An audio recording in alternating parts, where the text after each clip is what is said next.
चलिए, देखिए, यहाँ पे मैं हिंदी के क्वेश्चन जितने भी प्रीवियस ईयर पूछे गए हैं, ये सभी क्विज मैंने यहाँ पे लिए हैं, ठीक है ना? और जो भी टॉपिक हमने पढ़ रखे हैं, जो भी टॉपिक हमने पढ़े जिसमें बात करें उपसर्ग प्रत्यय, संधि, समास और संज्ञा, सर्वनाम, ठीक है ना? ऐसे जो भी टॉपिक हम लोगों ने कवर कर लिया है, उन्हीं टॉपिक से हमने यहाँ पे क्वेश्चन लिए हैं, ठीक है ना? कहने का मतलब है ये प्रीवियस ईयर में आए हुए क्वेश्चन है, चाहे वो आपका एक्सपेक्ट में पूछा गया हो, चाहे यूपीएससी में पूछा गया हो, या फिर अगर जो भी केवीएस एमबीएस में भी जो क्वेश्चन पूछे गए हैं, उन सभी क्वेश्चन को मैंने लिया है जो भी पूछे हैं। गुड इवनिंग, ठीक है ना? तो चलिए, आप लोग भी क्वेश्चन का आंसर करते रहिए ताकि हमको पता लगे भाई कि आप लोगों ने जो पढ़ा है आपको समझ में आया, या फिर जो भी कहाँ भी कुछ गलतियां रह गई हैं, या फिर जहाँ पे नहीं समझ में आ रहा है वो चीज़ हमें थोड़ा सा समझ में आ जाए, ठीक है ना? तो आप लोग क्विज का आंसर करते रहिए। जिन्होंने भाई क्लास अटेंड किया रेगुलर उन्हें तो पता होगा, ठीक है ना? और बाकी जिन्होंने नहीं भी किया होगा तो वो रिकॉर्डिंग वाले सेक्शन में जाके, जो लेक्चर वाला सेक्शन होगा वहाँ पे जाके आप रिकॉर्डेड क्लास को देख सकते हो, ठीक है ना? और जब नहीं समझ में आएगा जहाँ पे, वहाँ पे आप हमसे पूछ सकते हैं, ठीक है? तो कोशिश ये करिए भाई, कंटिन्यू क्लास रखिए। सभी लोग कोशिश यही करिए कि क्लास में बने रहिए। अदरवाइज फिर यही होता है कि चीजें जब आगे निकल जाती है ना, तब आप कहीं ना कहीं थोड़ा सा पीछे रह जाते हो। चलिए, देखिए, पहला क्वेश्चन देखिए यहाँ पे दिया हुआ है, प्रत्येक, क्या दिया है? प्रत्येक शब्द का सही वर्ण विच्छेद बताना है। वर्ण विच्छेद हमने आपको बता रखा था, ठीक है ना? वर्णमाला में हम लोगों ने सभी कुछ क्लियर कर लिया था कि जो भी वर्ण होते हैं, जो भी वर्णमालाएं हैं, स्वर है, व्यंजन है, स्वर के कितने प्रकार के, व्यंजन के कितने प्रकार है, ठीक है ना? वहाँ पे सघोष अघोष मतलब तमाम चीजें जो थी यहाँ पे, हमने सब कुछ यहाँ पे कवर कर लिया था, ठीक है ना? तो चलिए, यहाँ पे दिया हुआ है प्रत्येक प्रत्येक शब्द का सही वर्ण विच्छेद बताना है, ठीक है ना? अब प्रत्येक को अगर तोड़ के देखें कि भाई इसका जो वर्ण विच्छेद होगा वो कैसे होगा। देखिए, क्या पहले क्या देगा? प्रा। अब प्रा को जब तोड़ेंगे तो क्या होगा? एक तो आपका सा होगा, ठीक है? दूसरा क्या होगा? आपका रा होगा, ठीक है ना? पा और रा। अब देखिए, पा रा सब में दिखा, यहाँ पे भी है, यहाँ पे भी है, यहाँ पे भी है। आगे बढ़ते हैं। अब आगे अगर बात करते हैं तो क्या मिलेगा आपको? रा में क्या मिलेगा? आ की मात्रा, त्रा। उसके बाद क्या मिलेगा? आ मिलेगा, रा। और सभी को पता है जितने भी वर्णमालाओं में अगर बात करते हैं कि जितने भी व्यंजन होंगे, सभी व्यंजनों में आ का शब्द जरूर होगा, आ का शब्द जरूर होगा। चाहे पा बोलेंगे तब भी आ, पा बोलेंगे तब भी आ, ठीक है ना? तो हमने ये देखा, पा हो गया, रा हो गया, और इसके अलावा इसमें आ भी जुड़ा हुआ है, आ भी है यहाँ पे, ठीक है? अब देखिए, यहीं पर आपको आ दिखेगा, यहाँ पे तो है नहीं, यहाँ पे बड़ा है, तो ये भी आपका गलत हो जाएगा। इसका मतलब राइट आंसर आपका यही होगा। बस दो ऑप्शन यहाँ पे देखिए और भी हैं, उपयुक्त में से एक से अधिक ये तो हो नहीं सकता, और उपयुक्त में से कोई नहीं। अब इसकी जांच हमें करना पड़ेगा भाई कि ये ऐसा तो नहीं जिसमें से कोई भी ना हो, ठीक है ना? तो ये तो है। उसके बाद देखते हैं क्या मिला आपको? ता। क्या मिलेगा? ता। तो भाई ता भी है। फिर जा मिलेगा, या भी है, या एक ही मात्रा है, यहाँ पे है, ठीक है ना? ता है, ता भी है, और ता में आ जुड़ा हुआ है। इसका मतलब हमारा थर्ड क्या हो जाएगा? राइट आंसर हो जाएगा, ठीक है ना? तीसरा क्या होगा? हमारा करेक्ट आंसर यहाँ पे हो जाएगा, ठीक है ना? क्या हो जाएगा? थर्ड इज राइट आंसर, ठीक है ना? अब इस चीज से थोड़ा सा आप लोग कुछ और वर्ड भी देखिएगा, ठीक है ना? कोशिश करिए कहीं से मिले तो उसको आप लगाने की कोशिश करिएगा, ठीक? इसका राइट आंसर क्या होगा भाई? थर्ड इसका राइट आंसर हो जाएगा। क्लियर है ना सभी को? किसी को कंफ्यूजन हो तो एक बार पूछ सकता है, अदरवाइज नेक्स्ट क्वेश्चन देखते हैं हम लोग। अगला क्वेश्चन देखिए,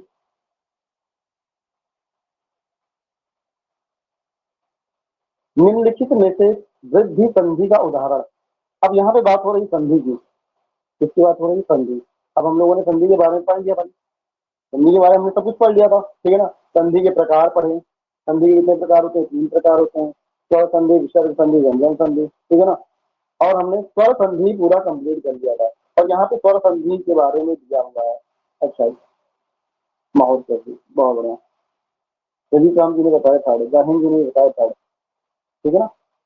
क्या है इसका राइट आंसर? क्या हो जाएगा? थर्ड हो जाएगा। क्या हो जाएगा? थर्ड हो जाएगा। अब देखिए, संधि की बात करते हैं तो भाई संधि में मैंने बताया था 3 प्रकार की संधियां होती हैं, जिसमें स्वर संधि होती है, व्यंजन संधि होती है, और विसर्ग संधि। ये तो संधि के प्रकार हो गए। अब स्वर संधि जो होते हैं, स्वर संधि जो होता है वो आपका 5 प्रकार का होता है। कितने प्रकार का? 5 प्रकार का होता है, ठीक है ना। तो इन्हीं 5 प्रकार में से इनमें से तीनों दिया हुआ है और यहाँ पे पूछा गया था कि वृद्धि संधि आपको बताना है। और वृद्धि संधि मैंने आपको बताया था, जब भी कोई भी शब्द दिया रहे तो उसमें अ दिख जाए या फिर औ दिख जाए, अ या औ, वहां पे क्या होगा? वृद्धि संधि। अब देखिए यहाँ पे औ की मात्रा है कि नहीं? यहाँ पे है भाई, यहाँ पे, ठीक है। इसका मतलब यही क्या होगा? हमारा वृद्धि संधि।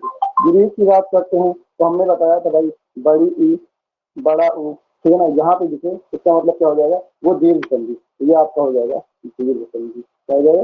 दीर्घ संधि हो जाएगा, ठीक है ना। और पित्रादेश, कोई बताएगा पित्रादेश में कौन सी संधि है? पित्रादेश में कौन सी संधि है?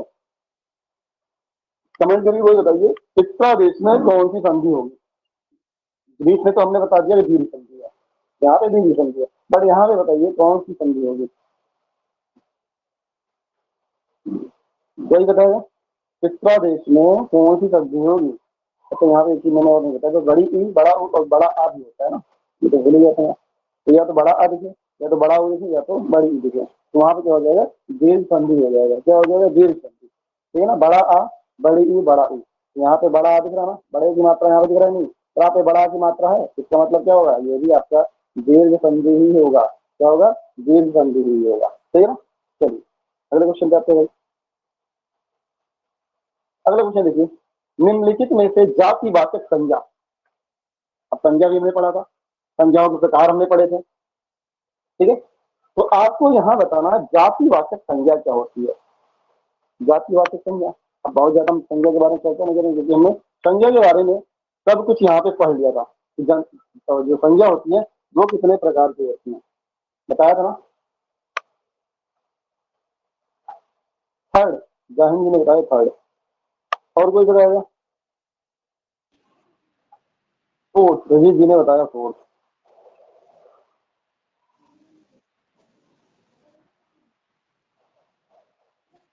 और किसी का आंसर नहीं आ रहा भाई? और किसी का आंसर क्यों नहीं आ रहा है? यहाँ पे जातिवाचक संज्ञा के बारे में पूछा गया है। सर फोर ही होगा क्योंकि बहन भी दिया हुआ है। हाँ देखिए, अगर हम बात करें जातिवाचक की तो मतलब क्या है? पूरे जाति का बोध कराता है, पूरे जाति का बोध कराता है, ठीक है ना। अगर बहन की बात करें तो भाई बहन क्या है?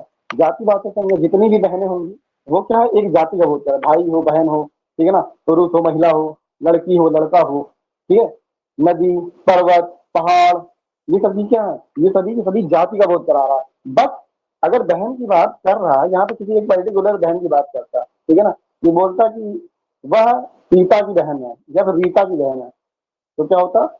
रीता की बहन, तो रीता की बहन तो भाई एक कोई एक व्यक्ति हो जाएगा, ठीक है ना, तो वो वहां पे व्यक्तिवाचक की बात होती है। बट यहाँ पे किसकी बात हो रही? पूरी बहन का बोध करा रहा है, ये जातिवाचक। अब मंत्री बताइए, मंत्री कौन सा होगा? मंत्री, मंत्री बताइए, मंत्री, भाई मंत्री भी तो जातिवाचक बोध में आएगा ना, पूरे मंत्रियों का बोध करा रहा, किसी एक पर्टिकुलर मंत्री की बात करेंगे तब वहां पे व्यक्तिवाचक हो जाएगा। बट यहाँ पे पूरे मंत्रियों की बोध करा रहा। जुलाहा, तो जुलाहा भी पूरे मंत्रियों का बोध करा ही रहा है, किसी एक जुलाहा की बात नहीं हो रही। इसका मतलब तीनों ही है और इसका राइट आंसर क्या हो जाएगा? फोर्थ, एक से अधिक इसका राइट आंसर हो जाएगा, ठीक है ना, उपयुक्त में से एक से अधिक। क्लियर है? चलिए, मैं 1 लीटर दूध पीता हूँ, मैं आपको विशेषण बताना है। कभी कभी हमने विशेषण पढ़ा था, कल ही विशेषण के बारे में पढ़ा था हमने। विशेषण कितने प्रकार के होते हैं, ठीक है, कौन कौन से विशेषण होते हैं, सब बताया था कल। मैं 1 लीटर दूध पीता हूँ। अब यहाँ पे आपको बताना है भाई कि विशेषण कौन सा होगा इसमें। 1 लीटर, बहुत बढ़िया, रवि जी ने बताया और सुजीत जी ने, दोनों ही लोगों ने भाई इसका करेक्ट आंसर बताया। 1 लीटर, ठीक है ना, 1 लीटर क्या हो जाएगा भाई? यही आपका क्या है? विशेषण है। क्या है? विशेषण, विशेषण, ठीक है ना। अब यहाँ पे अगर भाई विशेषण अगर 1 लीटर है तो कोई ये बताएगा विशेष क्या होगा इसमें? विशेष क्या होगा भाई? विशेष, विशेषण और विशेष मैंने दोनों ही बताया था भाई, जिसकी विशेषता बताई जाए वही विशेषण होता है।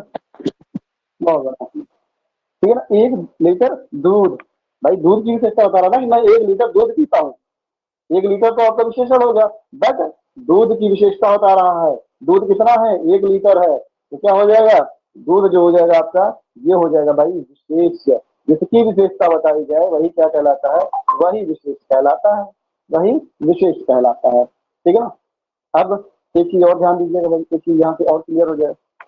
अगर हमने कहा 1 लीटर, भाई हमने कहा ये विशेषण है, ये तो विशेषण है। अगर आपसे ये पूछ लिया जाए कभी भाई ये 1 लीटर जो है ये कौन सा विशेषण है, किस विशेषण के अंतर्गत आता है 1 लीटर? सर परिमाणवाचक। बहुत बढ़िया, बहुत बढ़िया। ठीक है ना। क्या हो जाएगा भाई, परिमाणवाचक। क्या हो जाएगा, परिमाणवाचक हो जाएगा। क्या हो जाएगा, परिमाणवाचक। परिमाणवाचक मैंने कल बताया था ना कि जहां भी किसी संख्या के आगे यूनिट लग जाए, जैसे 1 लीटर है, 1 दर्जन है, ठीक है ना, 1 मीटर है, 1 किलो है, 2 किलो, ये सभी क्या हो जाएंगे, परिमाणवाचक हो जाएगा। क्या हो जाएगा, परिमाणवाचक विशेषण हो जाएगा। ठीक है ना, क्लियर। चलिए आगे बात करते हैं। अगला क्वेश्चन देखिए, कृष्णार्पण। कृष्णार्पण शब्द में कौन सा समास है? अब हमने समास के बारे सेकंड, बहुत बढ़िया। क्या हो जाएगा, सेकंड इसका राइट आंसर हो जाएगा। क्या, कर्मधारय। कृष्णार्पण का अगर समास विग्रह करें तो तोड़ें तो क्या होगा, या तो आपको दिखेगा कृष्ण के लिए अर्पण। क्या हो जाएगा, कृष्ण के लिए अर्पण। ठीक है ना, कृष्ण के लिए अर्पण, यह भी कह सकते हैं अर्पण है जो कृष्ण के लिए। अब दोनों ही केस में कृष्णार्पण ही आएगा, बट हमने ये बताया था आपको भाई तत्पुरुष समास आपने पढ़ा ही होगा, तत्पुरुष समास। अब तत्पुरुष समास के अंतर्गत हमने 2 चीजें बताई थी, एक तो कर्मधारय समास आता है और दूसरा द्विगु समास आता है। क्या आता है, द्विगु समास। अब कृष्ण के लिए अर्पण अगर ऐसे दिखा जाए तो भाई तत्पुरुष समास होगा। ये क्या होगा, तत्पुरुष समास। और हमने ये बताया था कि तत्पुरुष समास के अंदर कर्मधारा भी आता है और द्विगु आता है। अगर अगर तत्पुरुष समास नहीं दिया है तो इसका राइट आंसर क्या हो जाएगा, कर्मधारा होगा। ठीक है ना, क्या हो जाएगा, कर्मधारा हो जाएगा।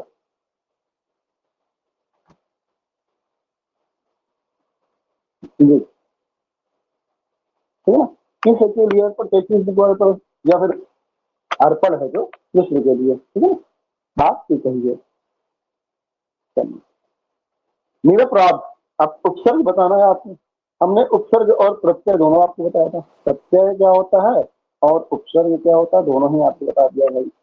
उपसर्ग और प्रत्यय दोनों के बारे में हमने चर्चा कर दिया।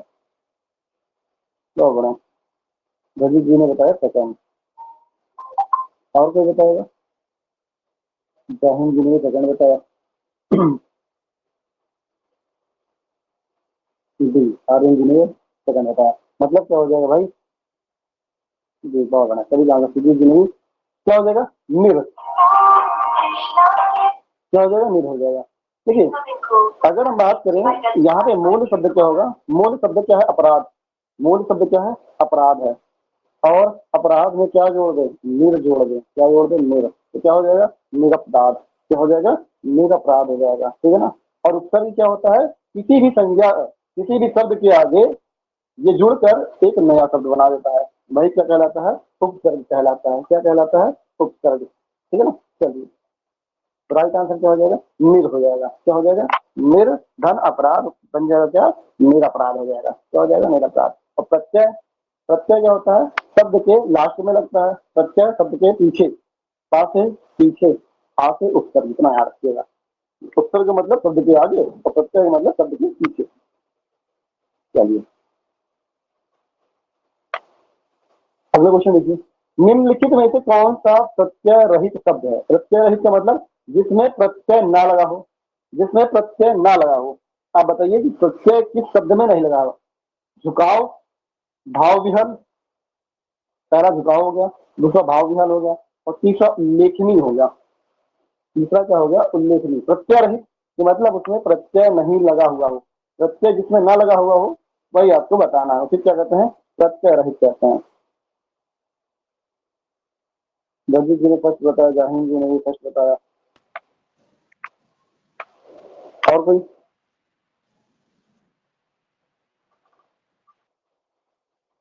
तो सभी का आंसर यही आ रहा है। सुजीत जी ने बताया सेकंड, बहुत बढ़िया। सुजीत जी ने फिर इसका राइट आंसर किया है। तनु गृही जी ने बताया थर्ड। देखिए इसका राइट आंसर क्या हो जाएगा भाई? भाव विहल होगा। क्या हो जाएगा? भाव विहल। अब समझिएगा, इसलिए समझिएगा भाई, यहाँ पे झुकाव, यहाँ पे उल्लेखनीय, यहाँ पे उल्लेख, यहाँ तो आप समझ गए होंगे कि उल्लेख शब्द से बना है उल्लेखनीय। क्या बना है? उल्लेख शब्द से क्या बना है? हाँ, बहुत बड़ा, सुजीत जी ने बताया। इसका भाई संधि विच्छेद करके बता दिया सुजीत जी ने, बहुत बड़ा। ठीक है, अब देखिए मैंने क्या कहा भाई, उल्लेखनीय शब्द आप समझ में आ गया होगा। ये उल्लेखनीय शब्द है, ये किससे बना हुआ है? उल्लेख, उल्लेख, ठीक है ना। अब उल्लेख में क्या जोड़ दिया गया? नीय। तो भाई नीय क्या है? प्रत्यय है। नीय क्या है? प्रत्यय है। झुकाव, एक तो होगा झुक और प्लस आव, तो आव क्या है इसमें? प्रत्यय, इसमें भी आव है। बस इसकी बात करते हैं भाव विहल की।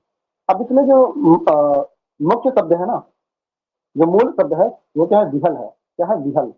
क्या हो जाएगा? विहल, विहल, ठीक है ना। अब विहल में क्या जुड़ा है? भाव। क्या जुड़ा है? भाव।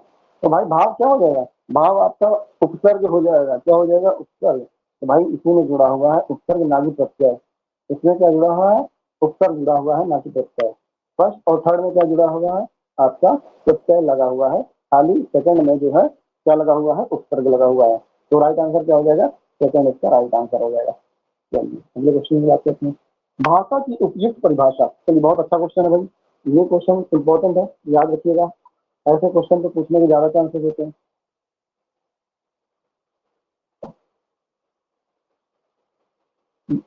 क्या पूछ रहा है? भाषा, भाषा की परिभाषा।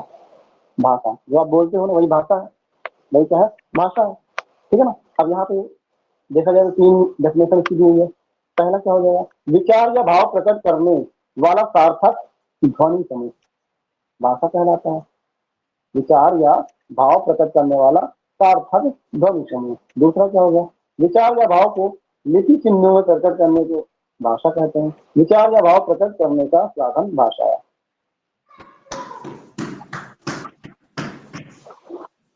फर्स्ट होगा इसमें से। फर्स्ट, हाँ, सभी को मिले जुले ऑप्शन, थ्री भी बता रहे, फोर भी बता रहे, थर्ड फर्स्ट बता रहे। चलिए देखिए, सुजीत जी ने भाई इसका आंसर जो सही किया है वो सुजीत जी ने बताया भाई। इसका राइट आंसर क्या हो जाएगा? थर्ड हो जाएगा। आप समझिएगा इस चीज को, समझिएगा भाई। भाषा की बात हो रही है, किसकी बात हो रही है? भाषा। भाषा क्या है भाई? भाषा कहीं ना कहीं एक साधन ही है। भाषा क्या है? एक साधन है। अपने विचार या भाव को प्रकट करने का क्या है? साधन, एक माध्यम है। साधन का मतलब क्या है? माध्यम। भाई आप कोई भी भाषा हो, आप हिंदी बोलते हो, दूसरा हिंदी बोलता है, तो क्या है? एक माध्यम ही है एक दूसरे को, विचार आपके भाव भाव है वो किससे प्रकट होता है? वो भाषा से ही होता है। अगर आपको हिंदी आती है, कोई व्यक्ति मान लीजिए तमिल बोलता है या बोलता है उर्दू बोलता है, तो क्या होगा? क्या भाषा समझ में आएगी? जब तक सेम भाषा ना हो, मतलब भाषा वही चीज है, एक माध्यम है, एक मीडियम है जो विचार या भाव को प्रकट करता है। विचार या भाव को प्रकट करे एक साधन, एक माध्यम है। क्या है? माध्यम है। अब पहला ऑप्शन देखिए क्या है? विचार या भाव प्रकट करने वाला सार्थक ध्वनि समूह। सार्थक ध्वनि समूह, भाई सार्थक ध्वनि समूह क्या भाषा कहलाएगा? सार्थक ध्वनि समूह, ध्वनियों का समूह, ठीक है। तो ध्वनि समूह नहीं होता, ये चीज मीडियम है। क्या है? साधन है। भाई इतना याद रखिए तो आप गलत नहीं करोगे। नेक्स्ट क्या है? विचार या भाव को लिपि चिन्हों में प्रकट करने को भाषा कहते हैं। तो विचार या भाव को लिपि चिन्हों में प्रकट करने को भाषा नहीं कहा जाता है, ठीक है ना। वो क्या है भाई? उसको शब्द या फिर क्या कहते हैं? लिपि चिन्ह, मतलब क्या कहते हैं उसको? लिखावट, ठीक है ना। तो वो भाषा नहीं है, वो भाषा नहीं है, ठीक है ना। तो विचार या भाव प्रकट करने का साधन है, एक मीडियम है, ठीक है ना। तो उसका जो करेक्ट आंसर हो जाएगा वो आपका थर्ड होगा, ठीक है ना। विचार अपने भाव को प्रकट करते हैं, किससे करते हैं? भाई भाषा से ही करते हैं, ठीक है। चलिए नेक्स्ट देखिए, स्वर कितने प्रकार के होते हैं? आसान सा क्वेश्चन है। स्वर कितने प्रकार के होते हैं? दो प्रकार के, सर तीन दो प्रकार के, दो।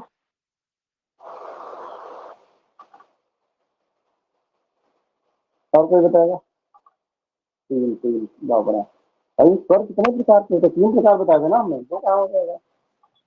भाई तीन ही तो थे। कौन कौन से थे? एक तो आपका दीर्घ स्वर था, पहले हर्ष स्वर कहलाते हैं, हर्ष स्वर, ठीक है। दूसरा दीर्घ स्वर, और तीसरा क्या था, तीसरा आपका था प्लुत स्वर। क्या कहते हैं इसको, प्लुत स्वर कहा जाता है, ठीक है ना। तो स्वर 3 प्रकार के होते हैं, इस चीज का ध्यान रखना आपको, हर्ष स्वर, दीर्घ स्वर और प्लुत स्वर, ठीक है ना, गलती ना होने पाए, इस चीज का ध्यान रहे आपको भाई, ठीक है। लेकिन नहीं क्या था, छोटे छोटे क्वेश्चन होते हैं वही कंफ्यूज कर देते हैं, इतना आपको ध्यान रखना है, ठीक है। स्वर के कितने प्रकार है, हर्ष, दीर्घ और प्लुत स्वर। चलिए, हर्ष स्वर कौन सा है, अब हर्ष स्वर, दीर्घ स्वर, ये भी मैंने आपको बता रखा भाई। हर्ष स्वर क्या होते हैं, दीर्घ स्वर क्या होते हैं, संयुक्त स्वर के बारे में बताया था आपको, प्लुत स्वर के बारे में बताया था।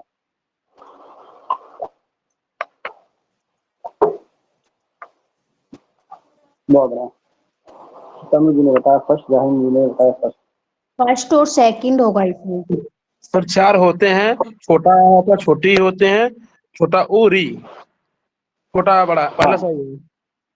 हाँ, मतलब हर्ष स्वर में क्या हो जाता है, जो छोटे स्वर होते हैं वही हर्ष स्वर कहलाते हैं। जैसे छोटा आ हो गया, फिर उसके बाद छोटी हो गया, छोटा ऊ हो गया और री हो गया, है ना। ये 4 क्या है, हर्ष स्वर कहलाते हैं। ये छोटा ही है, बड़ा ही नहीं है यहाँ पे, ये छोटा ही है, छोटी, सर फिर छोटा आ, छोटी आएगा ऑप्शन में। जी बोलिए,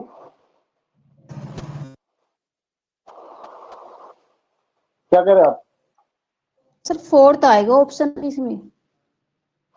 उपयुक्त में से एक से अधिक कैसे हो जाएगा भाई, हर्ष स्वर की सर बात हो रही है, हर्ष स्वर। नहीं, सॉरी सॉरी सर, सेकंड में फर्स्ट। हाँ फर्स्ट होगा ना, यहाँ पे दीर्घ नहीं पूछा गया।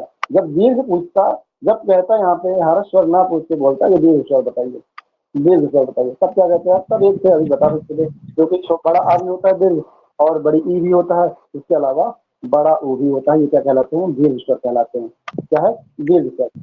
संयुक्त स्वर के बारे में बताया था भाई, संयुक्त स्वर क्या होते हैं, वैसे तो दीर्घ स्वर होते हैं 7, कितने होते हैं, 7 होते हैं, बट ये जो 4 होते हैं ना, ये संयुक्त स्वर में आते हैं। किसमें आते हैं, जब आपसे ये पूछा जाएगा कि दीर्घ स्वर कितने होते, तब आप 7 बताइएगा, जब संयुक्त स्वर पूछेगा तब 4, समझ रही नहीं, मतलब बड़ा आ, बड़ी ई और बड़ा ऊ, इसके अलावा क्या होते हैं, ए भी होता है, आई भी होता है, ओ भी होता है और अ भी होता है, ठीक है। ये भी दीर्घ स्वर के अंतर्गत आते हैं, ये भी किसमें आते हैं, दीर्घ स्वर के अंतर्गत ही आते हैं, दीर्घ स्वर। बट ये ध्यान रखना है कि ये संयुक्त स्वर भी कहलाते हैं, क्या कहलाते हैं, संयुक्त स्वर कहलाते हैं, क्या कहलाते हैं, संयुक्त स्वर, ठीक है, क्या कहलाते हैं, संयुक्त स्वर कहलाते हैं, ठीक है। क्योंकि इनका मेल जो होता है, 2 चीजों से मिलकर होता है, ठीक है ना। जैसे आ प्लस ई क्या हो जाएगा ए बन जाएगा, क्या बन जाएगा, ए। उसी तरीके से आ ऊ क्या बन जाएगा, ओ बन जाएगा, आ ओ औ बन जाएगा, ठीक है ना। तो ये चीज आपको ध्यान रखना है। संयुक्त स्वर 4, दीर्घ स्वर 7 और हर्ष स्वर भी कितने हो जाएंगे, वो भी 4 ही होंगे। टोटल स्वर कितने हो जाएंगे भाई, 13 हो जाएंगे और 11 हो जाएंगे, ठीक है ना, कितने हो जाएंगे, 11।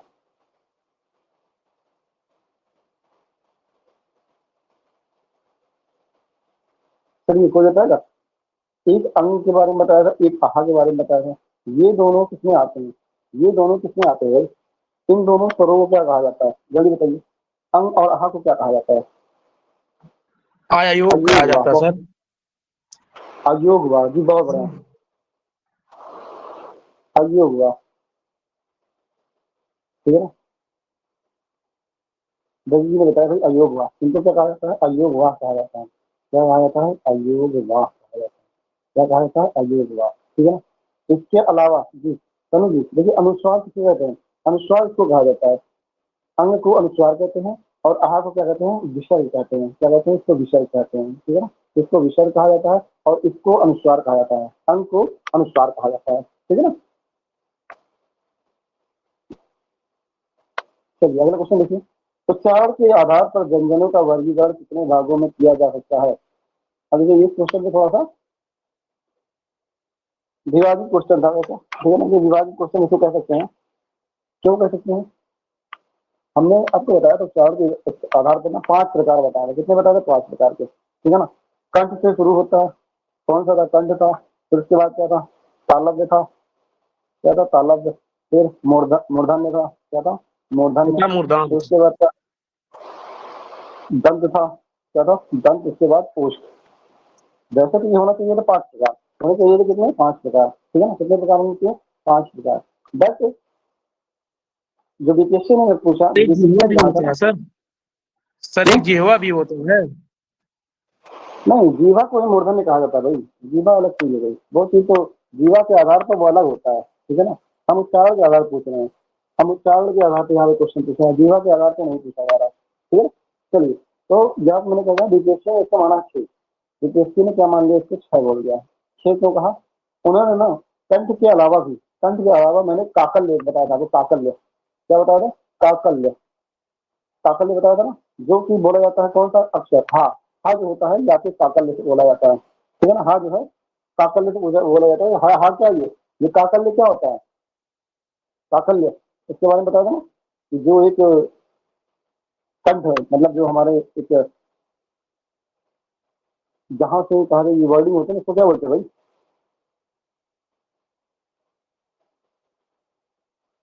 उसी को काकल्य बोला जाता है, उसी से आवाज से निकलती हा, तो उन्होंने काकल्य को भी ऐड कर दिया, तो उन्होंने बता दिया भाई 6 बता दिया, ठीक है ना। कितना बता दिया, 6। बहरहाल की ये क्वेश्चन यही होना चाहिए था। अब लास्ट में क्या, मतलब क्या आंसर माना गया था, फिलहाल तो शुरुआत में 6 उन्होंने कहा था, क्या कहा था 6, बट लास्ट आंसर की इसके बारे में कुछ अभी क्लियर नहीं था। तो वैसे तो 5 ही याद रखिएगा, 5 ही याद रखिएगा। क्या क्या बताया, तंत्र, तालव्य, मूर्धन्य, दंत और पुष्ट, ठीक है ना। ये 5 आपको ध्यान रखने हैं। चलिए अगले क्वेश्चन पे आते हैं भाई। अल्प प्राण, चलिए अल्प प्राण महाप्राण दोनों बताया था आपको भाई, बताइए अल्प प्राण किसे कहते हैं और महाप्राण किसे कहा जाता है, इस दोनों के बारे में चर्चा हुई थी ना। अल्प प्राण और महाप्राण, इसके अलावा मैंने अघोष और सघोष के बारे में बताया था। अघोष वर्ड क्या होते हैं, सघोष वर्ड क्या होते हैं भाई, जी क्या सुजीत जी ने बताया भाई, क्या मतलब सेकंड इसका राइट आंसर होगा। और कोई बताएगा अल्प प्राण,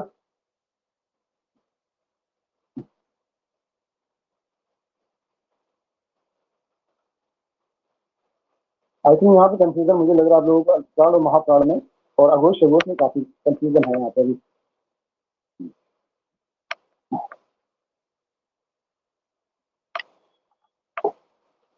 नहीं, अल्प प्राण किसे कहा जाता है भाई, अल्प प्राण हमने क्या बताया था, अल्प प्राण में वंश अच्छा वगैरह, किसी भी वर्ग का, किसी भी व्यंजन जो पहला शब्द होगा, जो तीसरा शब्द होगा और जो 5वां शब्द होगा, उसे क्या कहेंगे, अल्प प्राण कहेंगे। क्या कहेंगे, अल्प प्राण। या फिर वैसे शब्द जिसको बोलने पर ना कंपन न उत्पन्न हो, जो आपके स्वर तंत्र है उसमें कंपन न उत्पन्न, जैसे का बोला तो का में कोई कंपन नहीं हो रहा, जैसे खा बोले ना खा, तो उसमें क्या होता है, कंपन उत्पन्न होता है, ठीक है ना। गा बोलेंगे कंपन उत्पन्न नहीं होगा, फिर उसी तरीके से घा बोलेंगे कंपन उत्पन्न होगा, फिर ला बोलेंगे इसमें नहीं उत्पन्न होगा। तो याद यही रखना है कि अल्प प्राण में कौन कौन सा होगा, पहला, तीसरा और 5वां। मतलब कह सकते का, दूसरा क्या हो जाएगा गा और ला, ये क्या है आपके अल्प प्राण है। उसी तरीके से क्या वर्ग में आएंगे, तो क्या हो जाएगा, दूसरा क्या हो जाएगा जा हो जाएगा, तो तीसरा क्या हो जाएगा या हो जाएगा, ठीक है ना। क्या जा या, ठीक है ना। तो ये क्या हो जाएगा भाई, आपका अल्प प्राण हो जाएगा। इसके अलावा महाप्राण की बात करें, महाप्राण किसे कहते हैं, महाप्राण, 24 होते तो हैं। महाप्राण, हाँ महाप्राण मतलब जो 24 इनके बीच में छूटा गया था, ये दूसरा छूटा, ये वाला इसको नहीं किया था, और यहाँ पे चौथा छूटा था, इन दोनों को क्या कहते हैं, महाप्राण।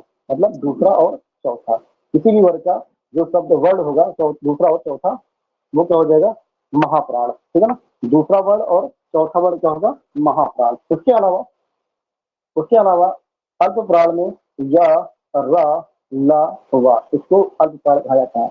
या रा ला वा को क्या कहते हैं, अल्प प्राण। और महाप्राण में क्या आता है, श, क, स और हा, ये चारों क्या कहलाते हैं, इनको महाप्राण कहलाते हैं, ठीक है ना।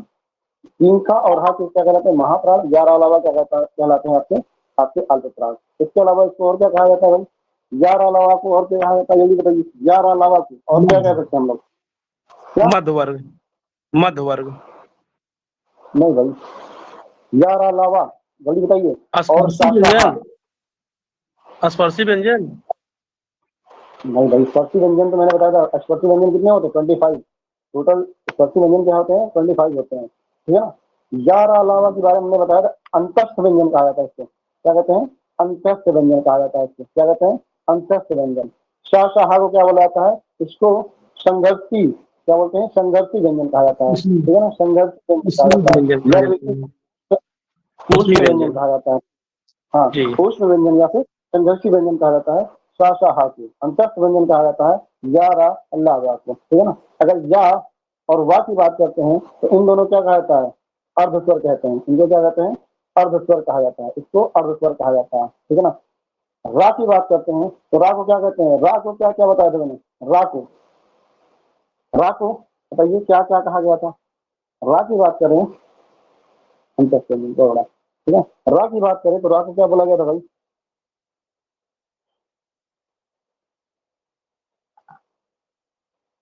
हाँ, प्रकम्पी व्यंजन, बहुत बढ़िया। रा प्रकम्पी व्यंजन हो गया। उसके अलावा भी कुछ बोला जाता है भाई इसको?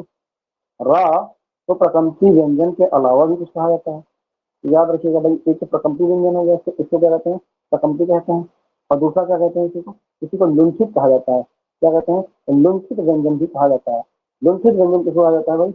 लुंठित व्यंजन आपके रा को कहा जाता है, ठीक है। रा को ही लुंठित व्यंजन कहा जाता है, ठीक है ना।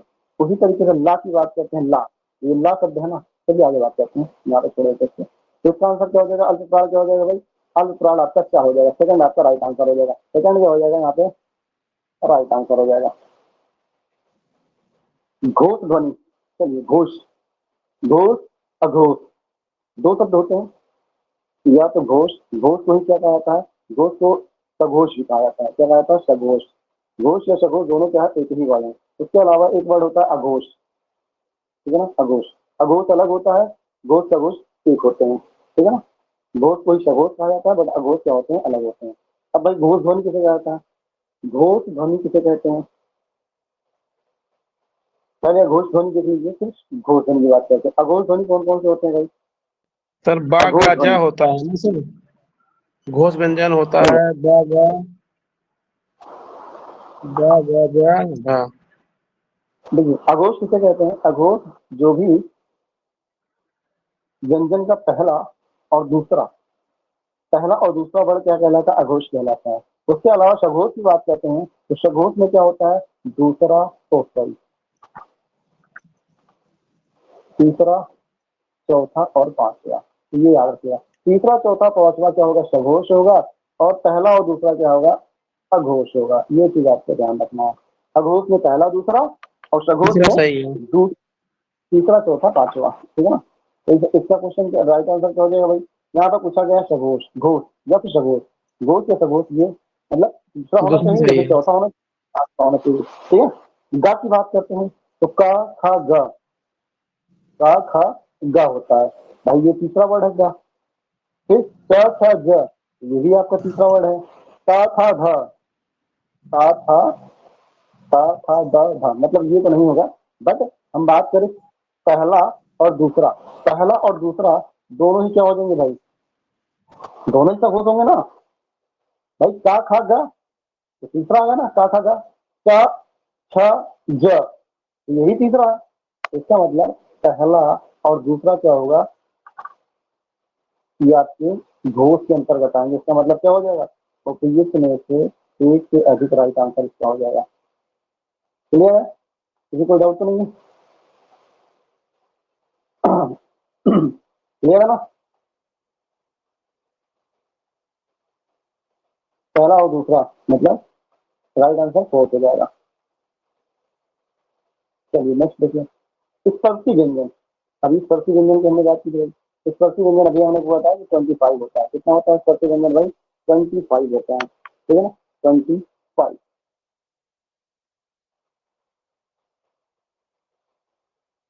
क्या होगा? पा होगा, फा होगा या फिर मा होगा? पा पा मा,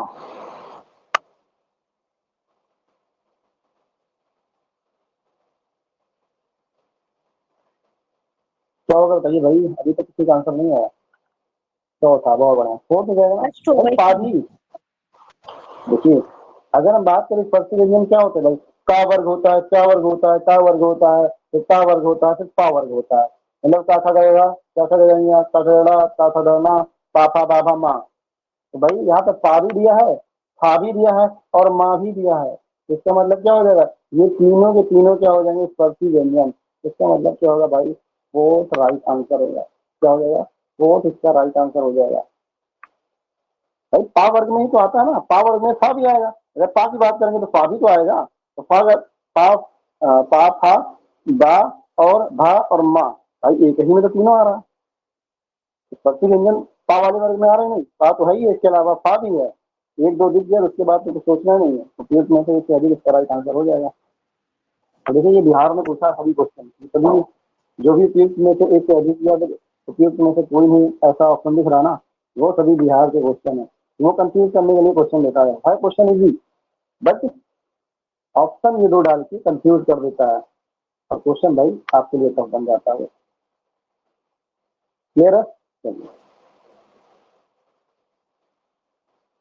अग्नि शब्द का विशेषण बताना आपको। विशेषण, विशेषण हमने पढ़ लिया भाई, किसी संज्ञा या सर्वनाम की विशेषता बताने वालों को विशेषण कहा जाता है। ठीक है ना? किसी संज्ञा या फिर सर्वनाम की विशेषता जो बताए वही क्या होता है विशेषण। जैसे मैंने कहा वो लड़का बहुत बहादुर आगे है, दूसरा सही है। तो क्या हो जाएगा? क्या हो जाएगा भाई? अग्नि का विशेषण, अग्नि शब्द से कौन सा विशेषण बनेगा? अग्नि शब्द से कौन सा विशेषण बनेगा? अब अग्नि की बात करें भाई, अग्नि क्या है? संज्ञा है। अग्नि क्या है? संज्ञा। अब हमें बताना है विशेषण, तो अग्नि से क्या बन जाएगा? आग्नेय बन जाएगा। क्या बन जाएगा? आग्नेय, मतलब आग की तरह। ठीक है ना? आग की तरह। तो क्या ये विशेषता बता रहा? तो आग्नेय हो जाएगा। क्या राइट आंसर क्या हो जाएगा? आग्नेय। ठीक है, क्या हो जाएगा? आग्नेय इसका राइट आंसर हो जाएगा। ठीक है,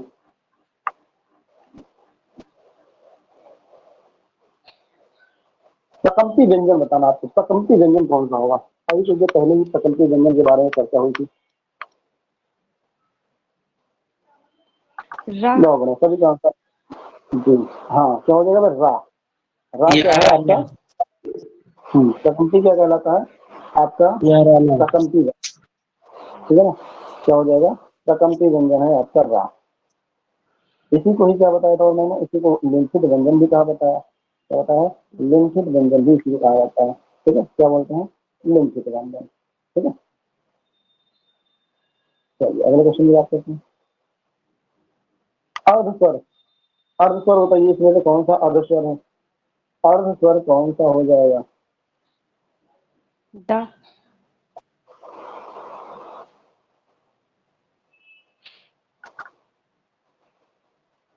अभी हमने बताया था कि अर्धस्वर जो होते हैं वो दो हैं। अर्धस्वर होते हैं दो, तो कौन कौन से हैं? एक तो यह है या और दूसरा है वा। वा। ये दोनों ही क्या कहलाते हैं? इन्हीं को बोला जाता है अर्धस्वर। इसका मतलब या और वा दोनों ही होंगे। राइट आंसर क्या हो जाएगा? तो तीन में से एक से अधिक इसका करेक्ट आंसर होगा। ठीक है ना? बहुत बढ़िया।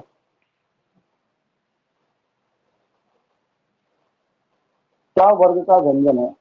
क्या वर्ग का व्यंजन कौन सा हो जाएगा भाई? क्या वर्ग का व्यंजन? बहुत आसान, इससे आसान तो कोई क्वेश्चन ही नहीं होगा। अच्छा। फर्स्ट होगा इसमें। चौथा नहीं सही है, सर, चौथा। तीनों होंगे इसमें, तीनों। जी, हाँ, चौथा तीनों में सही होगा है। भाई। मिस अब सबको क्या के मिस। बाद क्या आता है? क्या के बाद अच्छा क्या अच्छा होता अच्छा है? अच्छा। शिक्षा के बाद जा होता है और जा के बाद क्या होता है? झा होता है। ये चारों ही तो है, तो क्या हो जाएगा? बहुत इसका करेक्ट आंसर हो जाएगा। ये ना क्या हो जाएगा? बहुत इसका करेक्ट आंसर। चलिए, रचना के आधार पर कौन सा विकल्प वाक्य का भेद नहीं? अब देखिए वाक्य भेद अभी हमने पढ़ा नहीं है, बट यहाँ से आपको ये समझ लेना है बस वाक्य के भेद कौन कौन से होते हैं। ठीक है, वाक्य के भेद होते हैं सरल, तीन। वाक्य के भेद सरल होते हैं तीन। वाक्य ठीक नहीं है, है। समझिएगा, समझ लीजिएगा यहाँ पे। ठीक है ना? वाक्य के भेद होते हैं तीन, की ध्यान रखिएगा। कितने होते हैं? तीन। पहला क्वेश्चन यही है। अब यहाँ पूछा गया कि वाक्य में विकल्प में वाक्य का भेद नहीं है। याद रखिएगा, सरल वाक्य होते हैं, संयुक्त वाक्य भी होते हैं, उसके अलावा बात करते वाक्य हैं जो तीसरा होता है। एक ये हो गया, दो ये हो गया, तीसरा होता है मिश्रित वाक्य। क्या होता सर है? संकेत मिश्रित वाक्य। सर संकेत तो वाक्य भी नहीं होगा सर ना? संकेत वाक्य नहीं होता भाई। संकेत वाचक संज्ञा होती, संकेत वाचक विशेषण होते हैं बस। सर संकेत वाक्य क्या होगा सर? क्या होगा? इस संकेत वाक्य क्या होगा तब? ये भी तो नहीं होता है, संयुक्त ये होता है सर। संयुक्त वाक्य, संयुक्त वाक्य संकेत होता है भाई। संकेत नहीं, संकेत वाक्य नहीं होते हैं। मैंने क्या कहा, सर संकेत अलग वाक्य में वो भी वाचक। होता तो हो जाता सही। सुनिए सुनिए, संकेत वाचक क्या होते हैं, कल मैंने बताया था, संकेत वाचक एक तो विशेषण होता है, एक क्या होता है, विशेषण होता है, और दूसरा संकेत वाचक संज्ञा होते हैं।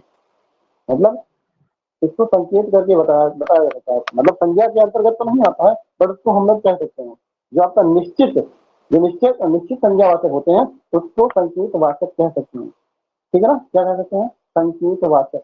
तो संकेत वाचक कोई वर्ड नहीं होता है, वो संज्ञा या सर्वनाम विशेषण के अंतर्गत आते हैं बस। ठीक है, तो हमने क्या कहा, सरल वाक्य होते हैं, संयुक्त वाक्य भी होते हैं, और मिश्रित वाक्य भी होते हैं। ये तीन प्रकार के वाक्य होते हैं।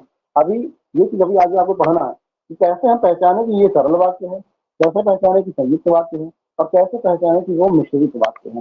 क्योंकि यहाँ से भी क्वेश्चन बनता है, यहाँ पे तो ये आपके लिए इजी क्वेश्चन है, बट जब पूछेगा कि वो आपको वर्ड दे देगा, एक वाक्य देगा और पूछेगा इनमें से कौन सा सरल वाक्य है, कौन सा मिश्रित वाक्य है, या फिर कौन सा संयुक्त वाक्य है। ठीक है, तो यहाँ पे तो पूछा गया भाई कौन सा, यहाँ पे वाक्य के प्रकार नहीं है, क्या है, वाक्य के प्रकार नहीं है। ठीक है ना, तो इसका राइट आंसर क्या हो जाएगा, इसका राइट आंसर क्या हो जाएगा भाई, फर्स्ट। क्या हो जाएगा, फर्स्ट। उपवाक्य का कोई वो नहीं होता, उपवाक्य जो उपवाक्य की बात की जाए तो ये कोई शब्द नहीं होते, कोई वाक्य नहीं होते हैं। ठीक है ना, तो राइट आंसर क्या हो जाएगा, उपवाक्य। ठीक है ना, उपवाक्य जो है वाक्य के अंतर्गत नहीं आते हैं, वाक्य का कोई ये भेद नहीं है। ठीक है,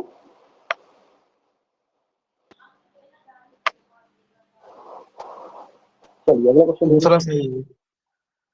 संज्ञा की माप तौल का बोध कराने वाले विशेषण। अब संज्ञा का माप तौल मैंने बताया ना कि जब भी किसी माप तौल की बात हो वहां पे क्या कहलाएगा, बहुत बढ़िया, क्या होगा, सेकंड डी। यहाँ पे माप तौल की बात आ जाए इसका मतलब क्या कहेंगे भाई, वो परिमाणवाचक संज्ञा के अंतर्गत आएगा। ठीक है ना, परिमाणवाचक संज्ञा, परिमाणवाचक सॉरी विशेषक। ठीक है, परिमाणवाचक विशेषक कहेंगे, क्या कहेंगे, परिमाणवाचक विशेषण। क्लियर है। सर रचना के आधार पर जल शब्द किस कोटि का है। जल जो होता है ये जो, एक तो मैंने बताया कि भाई जो संज्ञा होती है वो अर्थ के आधार पर तीन होता है, रूढ़ शब्द, तो रूढ़ संज्ञा, यौगिक संज्ञा और हाँ पहला योग रूढ़ सही है, संज्ञा। पहला सही है, पहला। हाँ, यहाँ पे शब्द की बात हो रही है, तो जल जो ये जल,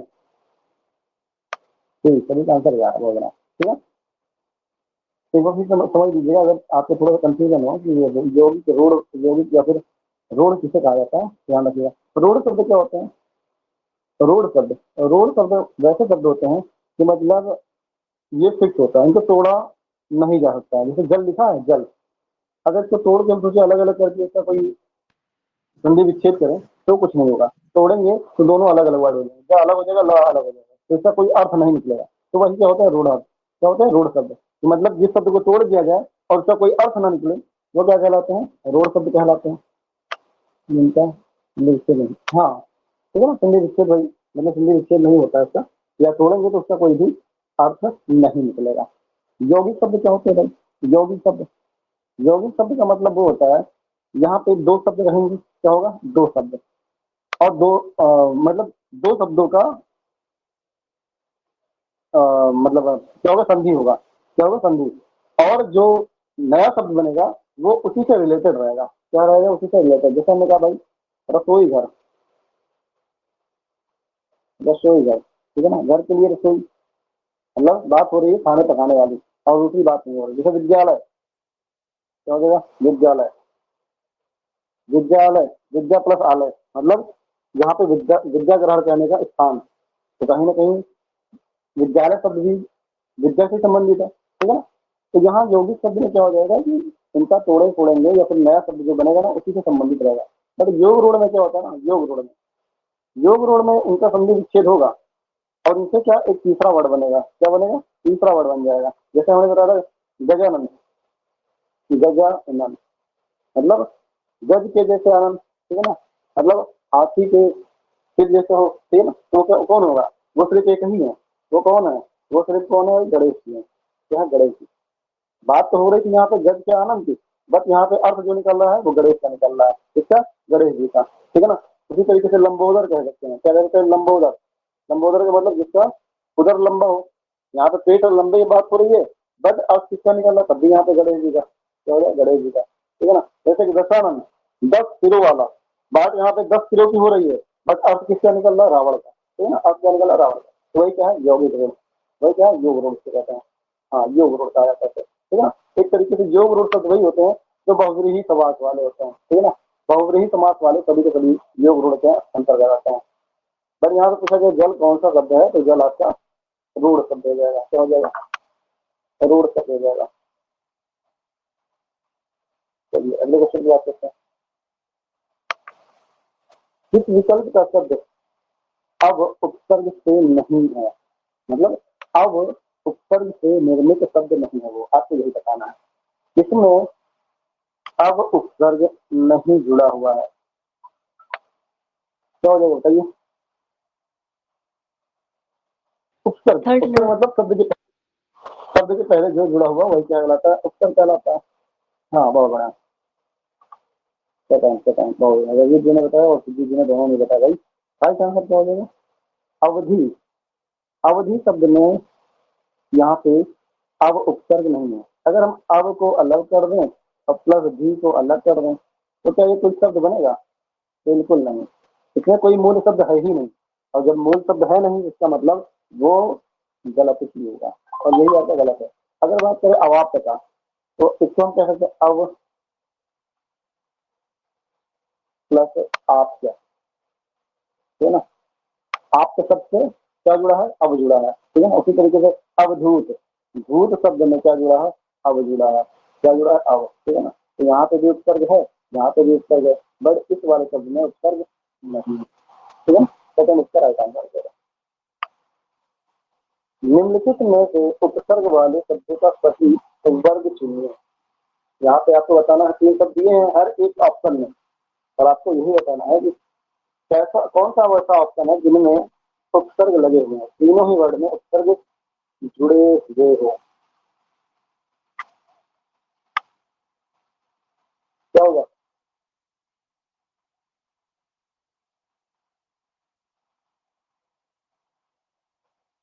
कौन सा शब्द होगा भाई? जीवाग्रह। सेकंड, सेकंड शब्द में आपका सभी में उपसर्ग लगा हुआ है, ठीक है। सेकंड शब्द में जी, क्यों नहीं होगा भाई? सेकंड होगा। चलिए, उपवन, वन से उपवन बना, ठीक है ना। अवज्ञा, अवधनज्ञा, ये भी सही है। परिजन, जन से बना, जन में जोड़ देंगे क्या? कर जोड़ देंगे, तो भी क्या हो जाएगा? परिजन हो जाएगा। उपवन, वन में उप जोड़ेंगे, उपवन हो जाएगा। अवज्ञा, अज्ञा प्लस अव, ठीक है ना, क्या हो जाएगा? अवज्ञा हो जाएगा, क्या हो जाएगा? अवज्ञा हो जाएगा, ठीक है ना।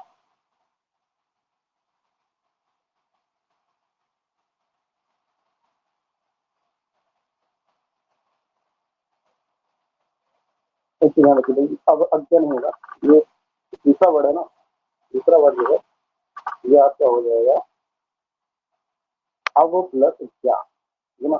अब ज्ञा का मतलब क्या होता है? ज्ञा का मतलब ही ज्ञानी होता है, ज्ञा का मतलब क्या होता है? ज्ञानी होता है, ठीक है ना। अब प्लस क्या? अवज्ञा हो जाएगा, ठीक है। अवज्ञा, ठीक है। अव मतलब अपोजिट होता है, अव मतलब अपोजिट, ज्ञा से मतलब ज्ञानी, और अब लग जाएगा तो जो ज्ञानी ना हो उसी को अवज्ञा कहते हैं, ठीक है। चलिए, किस विकल्प में उपसर्ग रहित शब्द है? उपसर्ग रहित, किसमें उपसर्ग नहीं जुड़ा है यही आपको बताना है। किस शब्द में उपसर्ग नहीं जुड़ा है? किस शब्द में उपसर्ग नहीं जुड़ा भाई? बिहार, उपहार, संहार, क्रमण, रिक्त, शकुन, सहार, आहार, परिहार। सेकंड सेकंड सेकंड सभी को बता, सेकंड बहुत रहा, क्या हो जाएगा भाई? उपसर्ग रहित, जिसमें उपसर्ग ना लगा हो वही क्या हो जाएगा भाई? आपका आंसर हो जाएगा।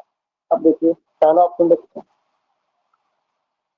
हार, हार में जुड़ गया दी, तो क्या हो गया? बिहार, ठीक है ना। फिर हार में फिर जुड़ा उप, क्या हो गया? उपहार। फिर अभी संहार, अगर संहार का संधि विच्छेद करना हो तो क्या बनेगा जानते हैं आप?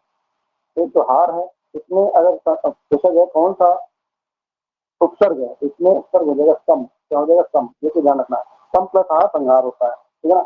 अगर बात करते हैं चौधमार, बात करते हैं रेत, बात करते हैं शकुन, तो इसमें कोई भी उत्तर नहीं है, ठीक है ना, कोई भी उत्तर इसमें नहीं जुड़ा हुआ है।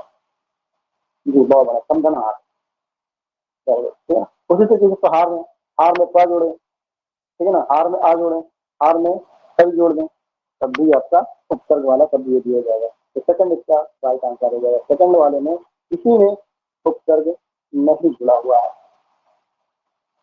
चलिए, तू उपसर्ग रहित शब्द पद बताइए, किसमें तू उपसर्ग नहीं जुड़ा हुआ है, किस शब्द में उपसर्ग नहीं जुड़ा हुआ, ये आपको बताना है।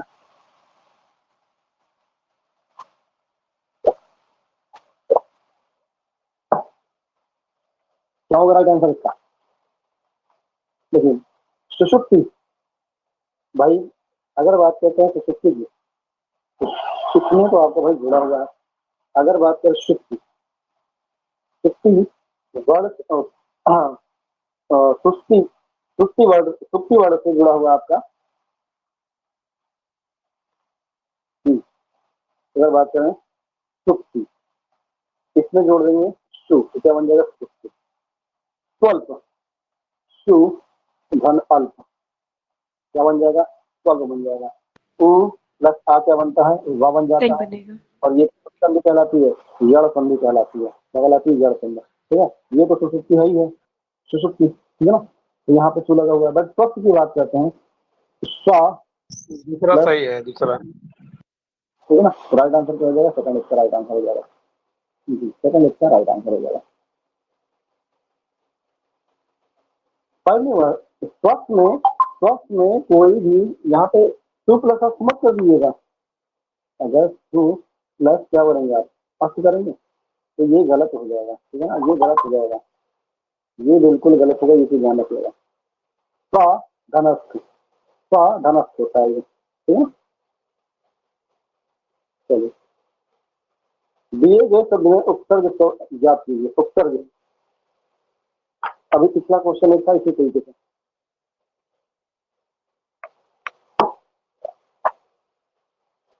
इसमें सन्मुख से बताना कौन सा उपसर्ग है। Second four second second second, क्या हो जाएगा भाई, सन्मुख का अगर हम लोग संधि विच्छेद करें ना तो क्या होगा, सम प्लस मुख, सम प्लस मुख क्या हो जाएगा, सम्मुख कहलाएगा, ठीक है ना, क्या कहलाएगा सम्मुख। यहाँ पे कौन सा उपसर्ग जुड़ा इसमें, सम, क्या जुड़ गया, सम उपसर्ग इसमें जुड़ जाएगा, ठीक है, सम्मुख, ठीक है ना, याद रखिएगा भाई। ये बात कर हम लोग व्यंजन संधि, व्यंजन संधि अभी हमने पढ़ा नहीं था, व्यंजन संधि लास्ट में आपको बता देंगे, क्योंकि व्यंजन संधि से बहुत ज्यादा क्वेश्चन पूछे जाते हैं, इसलिए मैंने ना व्यंजन संधि आपको बताया है और ना ही विषय संधि, ठीक है। उसके कुछ एग्जाम्पल देंगे फिर आपको बता दिया जाएगा, बहुत ज्यादा पढ़ना नहीं वहां से। चलिए, इनमें से लड़ाई के प्रयुक्त प्रत्यय कौन सा है। लड़ाई में अगर हम बात करें, लड़ाई में बताना आपको कौन सा प्रत्यय लगा हुआ है। प्रत्यय मतलब पीछे, शब्द के पीछे क्या लगेगा, क्या ई लगेगा या फिर आई लगेगा या फिर सेकंड, करिएगा आंसर सेकंड आ रहा है।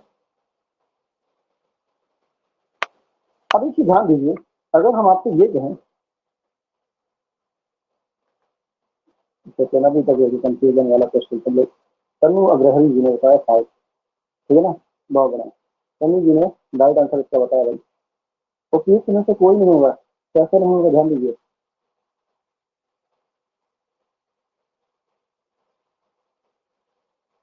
लड़ शब्द से बना है लड़ाई, लड़ शब्द से बना है लड़ाई, लड़ना, लड़ वही चीज है, ठीक है। अब यहाँ पे बात करें, छोटी ई वाला शब्द तो आएगा ही नहीं, क्योंकि यहाँ तो लगा हुआ है बड़ी, यहाँ तो लगा हुआ है बड़ी, ठीक है। तो ये दोनों तो हो ही नहीं सकते, या फिर ऐसे होता आई, तब थोड़ा सा कंफ्यूजन आपको क्रिएट करता है। जब हम कहते हैं आई तब आपका राइट आंसर होता है। इसका मतलब जो इसमें प्रत्यय लगने वाला है ना, वो क्या है, आई है, क्या है, लड़ प्लस आई, लड़ प्लस आई तभी तो बनेगा लड़ाई। अभी तो लाई बनेगा ना। तो याद रखिएगा इसमें जो प्रत्यय होगा वो क्या होगा, आई होगा। क्या होगा, आई। इसका मतलब इनमें से कोई भी नहीं है, ठीक है ना। ये भी गलत हो जाएगा, ये भी और ये भी हो जाएगा। जो प्रत्यय है वो क्या है, आई है। क्या है, आई। चलिए नेक्स्ट क्वेश्चन देखिए। इस प्रत्यय से निर्मित शब्द नहीं, किसमें इक नहीं लगा हुआ है। जो इक प्रत्यय है ये किसमें नहीं लगा हुआ है, दैनिक में नहीं लगा हुआ है, अधिकाधिक में नहीं लगा हुआ है, सामाजिक में नहीं लगा हुआ है, या फिर हो सकता है सब में लगा हुआ हो, या फिर हो सकता है इसमें कोई ना हो। क्या हो सकता है, संधि विच्छेद करेंगे आप लोग समझ में आ जाएगा। थर्ड ना होना, जहां ये लगता है थर्ड। और कोई,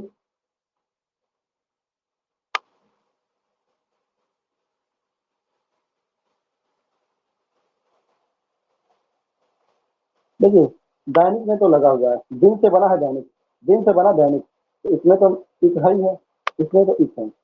अब बात करें सामाजिक की, बात करें अधिकाधिक की। अब इसमें देख सकते हैं, अगर समाज की बात करते हैं, सामाजिक बना हुआ शब्द समाज से, किससे बना हुआ, समाज, और इसमें इक जोड़ दें, इक जोड़ दें तो बन जाएगा सामाजिक। इसका मतलब इसमें भी इक है, छोटी होगा भाई। क्या है, इसमें भी इक है। समाज शब्द से बना सामाजिक, समाज शब्द से सामाजिक बन गया, ठीक है ना। तो इसमें भी इक लगा हुआ है। क्या हुआ, इसमें भी लगा हुआ है। सेकंड की बात करें अधिकाधिक। अब अधिकाधिक, अधिकाधिक की अगर संधि विच्छेद करें ना तो क्या होगा, अधिक प्लस अधिक, यही तो होगा। अधिक प्लस अधिक, यही तो होगा। अधिक प्लस अधिक, यही ना होगा। और यहाँ पे अधिक लगा हुआ है तो यहाँ पे भी अधिक होगा। इसका मतलब यहाँ पे अधिक नहीं, अधिक है। क्या है, अधिक है। और सेकंड हमारा राइट हो जाएगा। क्या हो जाएगा, सेकंड हमारा राइट आंसर हो जाएगा। चलिए अगर आपसे पूछा जाए भाई अधिकाधिक जो शब्द है ना ये कौन सा समास है, अधिकाधिक की बात करें ये कौन सा समास है। अगर पूछा जाए अधिकाधिक शब्द में कौन सा समास है तो कौन सा समास बताओगे आप लोग।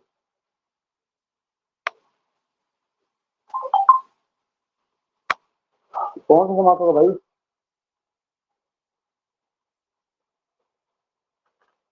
द्वंद्व। और कोई, देखिए हमने ये बताया था आपको, जब भी शब्द की पुनरावृत्ति हो, अधिक और अधिक, अधिक और अधिक से बना अधिक, अधिकाधिक, अधिक और अधिक, इसी से तो बना है अधिकाधिक। और जब मैंने बताया था शब्दों की पुनरावृत्ति हो, पुनरावृत्ति हो बहुत गर्मा, यही जी ने बताया अव्ययी भाव हो जाएगा। जब भी शब्दों की पुनरावृत्ति होगी क्या होगा, अव्ययी भाव होगा। ये चीज ध्यान रखना है, क्या हो जाएगा, अव्ययी भाव। क्या होगा, अव्ययी भाव। जैसे धीरे धीरे, धीरे धीरे, ठीक है ना, ये भी क्या होगा, अव्ययी भाव।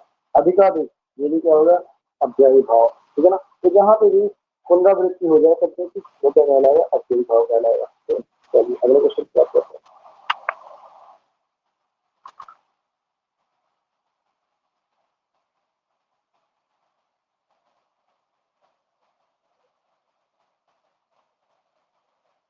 तो अगला क्वेश्चन देखिए, यहाँ पे दिया हुआ है चार, एक सूची यहाँ दी हुई है, एक सूची यहाँ दी हुई है। अब आपको यहाँ पे एक साइड वर्ड दिए गए हैं और दूसरी तरफ दिया गया है कि कहाँ से, मतलब इसके उच्चारण के स्थान पे कौन सा शब्द हो सकता है, कौन से शब्द हो सकते, मिलान करना है आपको। चलिए अब अगर आपको थोड़ा सा कंफ्यूजन लगे आप ये समझिए, जो आपको आता है ना पहले उससे जाइए। हमने क्या क्या सर बताया था पहले आपको। बी पे जाएंगे। हाँ धै, धै का बनेगा तुम्हारा दंत, दंत इसमें है नहीं सर।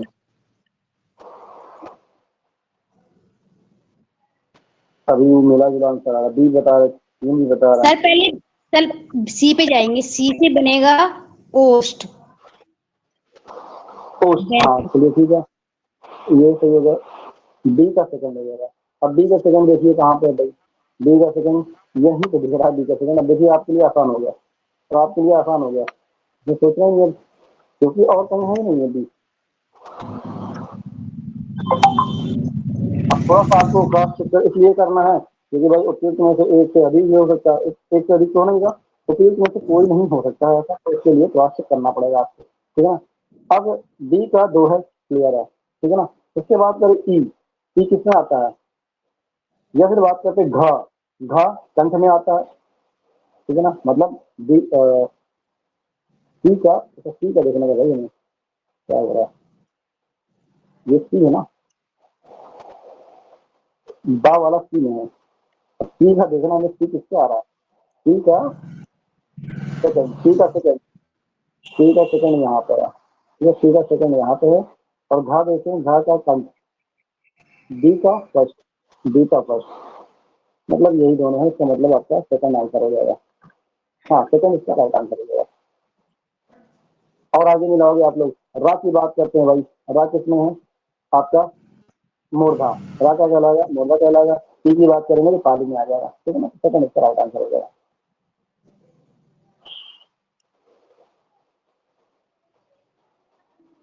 चलिए बताना, अघोष वर्ण नहीं है, कौन सा अघोष वर्ण नहीं है, अघोष वर्ण कौन सा नहीं है, आपको ये बताना है, अघोष वर्ण कौन सा नहीं होगा।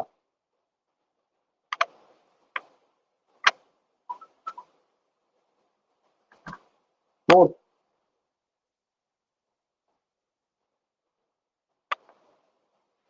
सर और बी कौन में ऑप्शन सेकंड फै। सेकंड, रवि जी ने बताया फर्स्ट। चलिए अघोष, अघोष की बात करते हैं, अघोष क्या कहलाते हैं भाई, अघोष में अगर बात करते हैं फर्स्ट, थर्ड और फिफ्थ आते हैं, फर्स्ट, थर्ड और फिफ्थ। चलिए देखते हैं, अगर इस दा की बात करते हैं तो ता था दा, ये तो सही है भाई, ता था दा ये तो आएगा, फिर ता था ये नहीं होगा, फिर ता था ये भी नहीं होगा, तो राइट आंसर क्या हो जाएगा भाई, राइट आंसर क्या होगा, फर्स्ट ही तो होगा, फर्स्ट होगा कि नहीं, बताइए भाई, हमने कहा ता था और दा, ये फर्स्ट है, ये थर्ड है, तो थर्ड ही तो हमको बताना था, थर्ड यहीं पे दिख रहा है, यही थर्ड दिख रहा है, ये पा था दूसरा शब्द है, का था दूसरा शब्द है, तो ये भी नहीं होगा, फर्स्ट हमारा राइट आंसर हो जाएगा जी। फर्स्ट सेकंड, सेकंड कैसे होगा भाई, सर इसमें सेकंड नहीं होगा। सॉरी सॉरी सर, देखिए भाई, अघोष पर पूछ रहा है ना, अघोष पूछा जा रहा है भाई, कुछ और ही बताने लगा मैं, अघोष, अघोष में क्या होता है, फर्स्ट थर्ड नहीं होता है भाई, ये तो अल्पप्राण के बारे में बात करने लगे तुम लोग, अघोष की बात हो रही है ना, अघोष में क्या होता है, पहला और दूसरा होता है, प्रथम और द्वितीय होता है, सॉरी भाई, पहला और दूसरा होता है, पहला और दूसरा, ठीक है ना, गलती से कंफ्यूजन नहीं होगा भाई वो, ठीक है ना। अघोष शब्द क्या होते हैं, पहले शब्द होते हैं और दूसरे शब्द होते हैं, पहला और दूसरा, तो पा था तो दूसरा ये भी है, का था ये भी दूसरा है, तो इसका आंसर क्या हो जाएगा, तो फिजिक्स में से एक से अधिक हो जाएगा, ठीक है ना, क्या हो जाएगा, तो फिजिक्स में से एक से अधिक, हाँ तो वो बना, तनु जी ने बताया भाई, सही है, आपने सही बताया था, कंफ्यूजन, मुझे अगर ये कंफ्यूजन होता है हर जगह होता है, ठीक है ना, मैंने बताया जल्दी जल्दी मैंने ही गलत बता दिया है, तो ये चीज थोड़ा सा आपको ध्यान रखना है, अघोष, लघोष और अल्पप्राण महाप्राण में।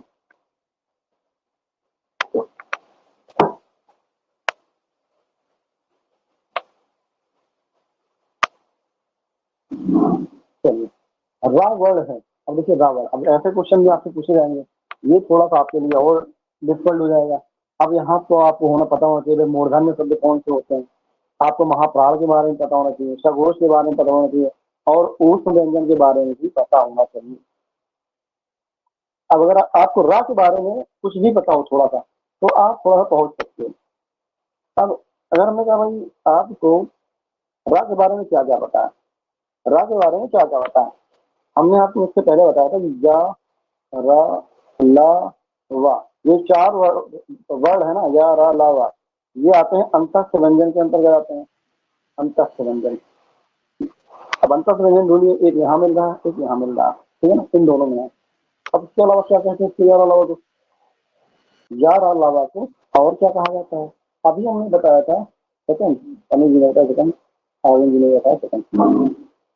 अंतस्थ व्यंजन के अलावा इसको अल्पप्राण भी कहा जाता है, इसे क्या कहा जाता है, इसी को कहा जाता है अल्पप्राण, अल्पप्राण। अब ये दो चीज आपको पता होगा, एक तो अंतस्थ है, एक तो अल्पप्राण है, अब यही दोनों आपको ढूंढना है, अब भाई देखिए, संयोग से यहाँ पे आपको अंतर भी दिख गया और अल्प प्राण भी दिख गया। अब इसका मतलब हमें आगे तक जाना ही पड़ेगा। ठीक है, अब आपको ये देखना है भाई, अघोष होता है सघोष, या रा ला वा अघोष होता है या फिर सघोष होता है। अब यहाँ पे आपको क्लियर हो जाएगा, या रा ला वा क्या होगा बताइए, अघोष होगा या सघोष? अघोष या फिर सघोष? या रा ला वा अघोष होता है या फिर सघोष होता है?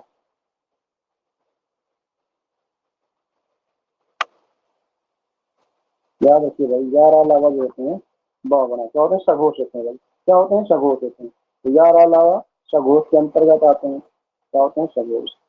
तो भाई सघोष यहाँ पे लिखा, अंतस्त्र भी दिख गया, अल्पकाल भी दिख गया। ठीक है ना, या रा ला वा ये मूर्धन्य के भी अंतर्गत आता है। जब भी आप बोलो या रा ला वा तो आगे वाला जीव देखोगे ना, आपके जो चालू होगा उससे क्या करेगा, टच होगा, मतलब आगे वाला जीव जो होगा आपकी मुंह के छत से टच होगा, तो मूर्धन्य भी कहलाएगा। ठीक है ना, तो क्या हो जाएगा भाई, सेकंड इसका राइट आंसर हो जाएगा। ठीक है ना, तो मूर्धन्य होता है, अल्पप्राण भी होता है, सघोष भी होता है और अंतस्थ भी हो जाता है। क्लियर? तो अगला क्वेश्चन देखिए, ओष महाप्राण अघोष। ओष महाप्राण और अघोष बताना आपको।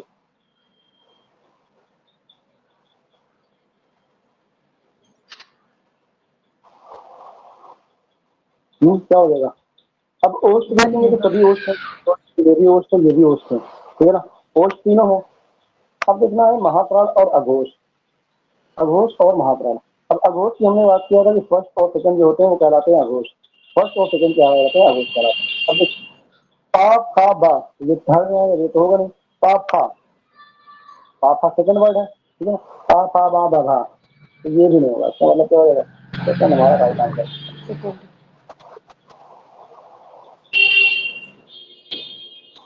तो ये पा फा बा हा भा भा मा, ये होता है पा फा बा भा मा, ये होता है ना।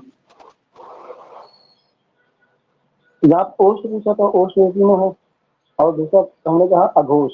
अब अघोष के अंतर्गत हमने क्या बताया भाई, पहला और दूसरा। अघोष के अंतर्गत क्या होगा? पहला और दूसरा। ठीक है ना, तो ये तो दूसरा होगा, पा के बाद था होता है, दूसरा ये होगा। ठीक है ना, और तो होगा नहीं, फिर ये तो आने की संभावना नहीं है।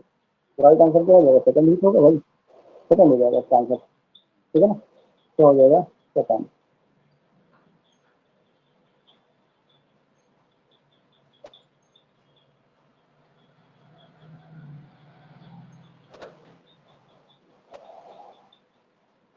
और महाप्राण की बात अगर करो तो महाप्राण कौन से होते हैं? दूसरा और चौथा होता है, तो दूसरा यही होगा, और चौथा ये होता है, तो दूसरा और चौथा।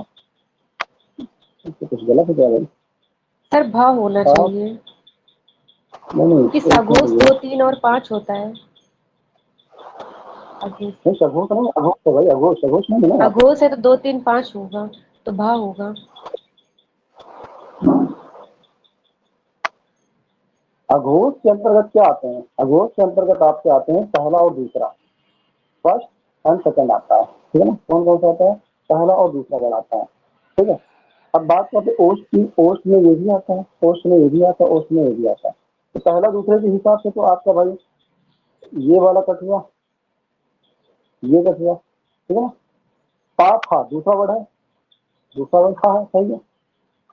अब बात कर रहा है महाप्राण का। ठीक है ना, महाप्राण। अब महाप्राण में क्या होते हैं भाई, अगर हम लोग महाप्राण की बात करते हैं तो दूसरा चौथा, ठीक है ना, तीसरा होता है और चौथा होता है। ठीक है ना, अगर दूसरा चौथा वर्ड पा फा बा बा,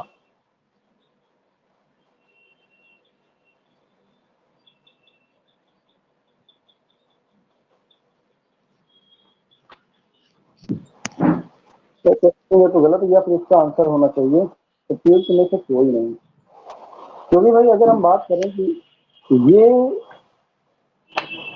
ओष के अंतर्गत तो सभी है, क्लियर है। अघोष की बात करते हैं तो ये आधा। महाप्राण के अंतर्गत बात करें तो आपका ये भी आएगा और ये भी आएगा। यह तो क्वेश्चन में कुछ गलत है, क्वेश्चन कुछ ये गलत है। मान लीजिए महाप्राण मैंने कहा दूसरा होता है और चौथा होता है, ठीक है ना। तो दोनों में तो यहाँ बिक गया तो गड्ढा वाला यहाँ पे मैटर फंस रहा है, ठीक है ना। क्वेश्चन कुछ गलत है यहाँ पे, या तो अघोष या महाप्राण में कुछ तो गलत है, ठीक है ना। क्वेश्चन यहाँ पे थोड़ा सा वही डाउट चला, इसको छोड़ दीजिएगा, देखेंगे कुछ गलत है क्वेश्चन में।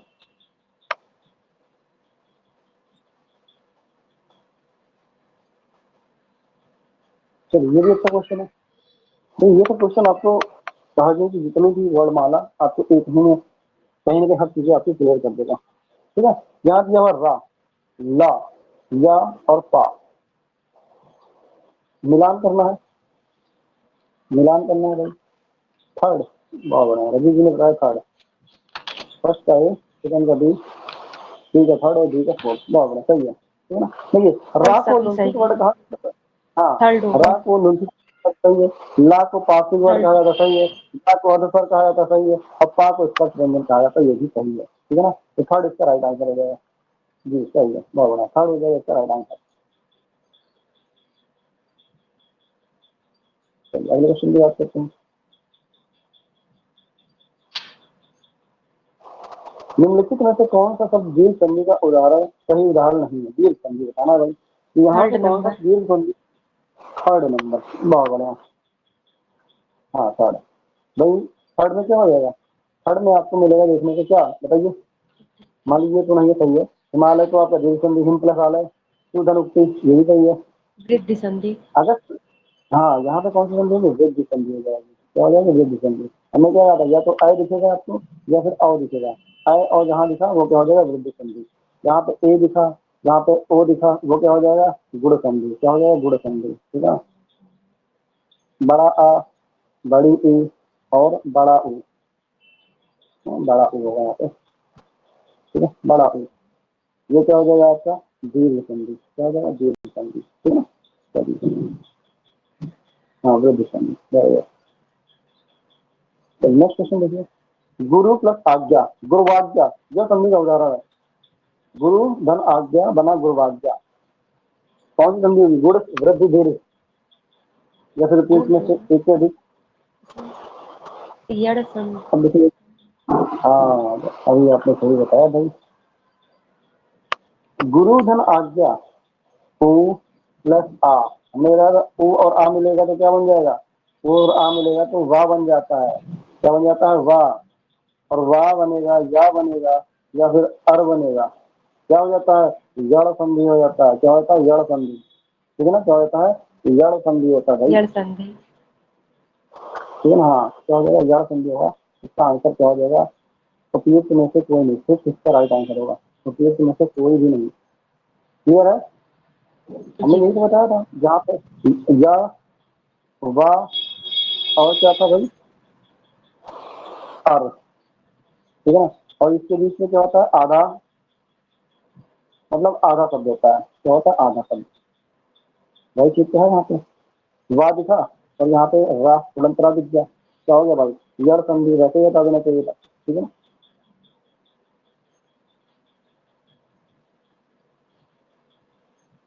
देखिए सागरोरनी, सागरोरनी कौन सी संधि होगी, सागरोरनी, यहाँ पे क्या लिखा ओ दिख रहा है, ओ दिख रहा है, और हमने बताया था आपको कि जहाँ गुण संधि। ए दिखे जहाँ ओ दिखे कौन सी संधि हो जाती है वहाँ पे, ए और ओ, ए और ओ दिख जाए तो क्या बन जाता है भाई गुण संधि गुण हो संधि। जाता है, ठीक है ना, क्या होता है गुण संधि, ठीक है ना। और यहाँ पे अगर देखें इसका संधि विच्छेद करें तो क्या हो जाएगा सागर सागर प्लस धन उर्मी, उर्मी। ठीक है ना, क्या होगा सागर धन उर्मी, यहाँ पे आ है और यहाँ पे ऊ है, क्या बन जाएगा आ और ऊ मिलके बन जाएगा ओ, ठीक है ना, तो ओ होता है यहाँ पे गुण संधि में। चलिए नेक्स्ट देखिए, गुण स्वर संधि की दृष्टि से असंगत बताना होगा आपको, यहाँ पे असंगत बताना गुण, गुण स्वर संधि। अब गुण स्वर संधि में भाई हमने पढ़ रखा है गुण स्वर संधि में क्या क्या होता है, या तो क्या होगा ए ओ, भारतेंदु। यही क्यों भाई? यहाँ पे ए है, ये तो भारतीय सही है भाई, ए तो दिख रहा है ना। असंगत बताना है, गलत कौन सा यहाँ पे? ये तो सही है, भारतेंदु तो सही है, भारतेंदु तो सही है। ए ओ और क्या होता है?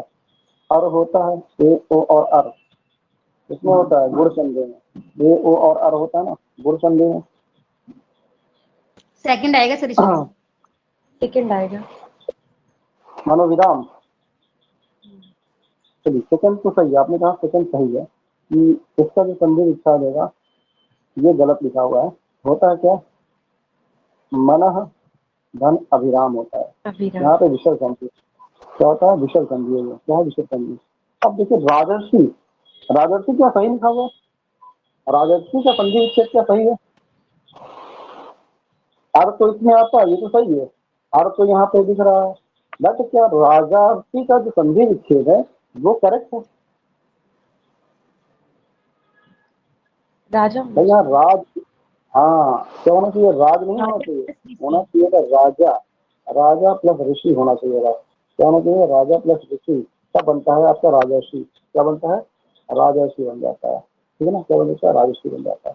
तो यही आपका गलत है, ये भी गलत है। इसका मतलब क्या होगा? यहाँ पे असंगत बताना है, मतलब उपयुक्त में से एक से अधिक दो शब्द जो है वो असंगत है। ठीक है ना? चलिए।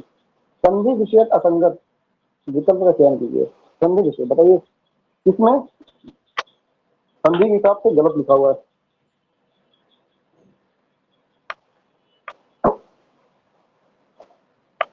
सुधनागत, स्वागत सही है भाई, सुधनागत। सेकंड यहाँ होगा। पे बात करें क्या हो जाएगा? सेकंड।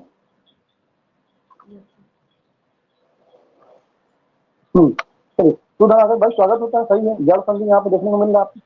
ठीक है, स्वागत। मोनिधन ईश, अब यहाँ पे तो वैसे गलत कर दिया इन्होंने। मैंने क्या कहा था भाई, दीर्घ संधि आना चाहिए था, यहाँ पे क्या आना चाहिए? दीर्घ संधि आना चाहिए था। क्या होता है भाई? बड़ी ईश है, बड़ा ऊ होता है, और क्या होता है आपका? बड़ा आ होता है। मुनिधन ईश, मुनिधन ईश, अगर हम ई प्लस बड़ी ई को मिलाए तो क्या छोटी ई बनेगा? ये गलत है, आना नहीं। क्या चाहिए? बड़ी ई। मुनीश होना चाहिए बच्चे, क्या होना चाहिए था? मुनीश। तो आपका ये गलत हो गया। वधुधन ऊर्जा, वधूर्जा, ये भी सही है। तो आपका क्या राइट आंसर हो जाएगा? सेकंड इसका राइट आंसर हो जाएगा। क्या हो जाएगा? Second is right. चलिए आपको बताना है समास। दिए गए विकल्पों में से उपयुक्त समास चाहिए। पीताम्बर का समास क्या होगा? पीताम्बर, बहुप्री। हाँ क्या हो जाएगा? झूठी हो देव बतिया क्या क्या करती हो? पीताम्बर का क्या होगा? देहा। पीताम्बर भाई है, माइक ऑफ कर लीजिए। कौन है पीताम्बर? पीताम्बर का अर्थ क्या होता है? कृष्ण होता है। क्या होता है? कृष्ण। ठीक है ना? पीले वस्त्र धारण करने वाला, ठीक है ना, वो कौन है? कृष्ण है। क्या हो जाएगा? बहुब्रीहि समास हो जाएगा।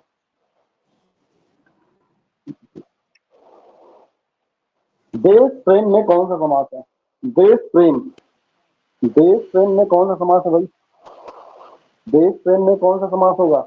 अब जय भाव, तत्पुरुष, जेगु, उपयुक्त में से कोई नहीं या फिर उपयुक्त में से एक से अधिक।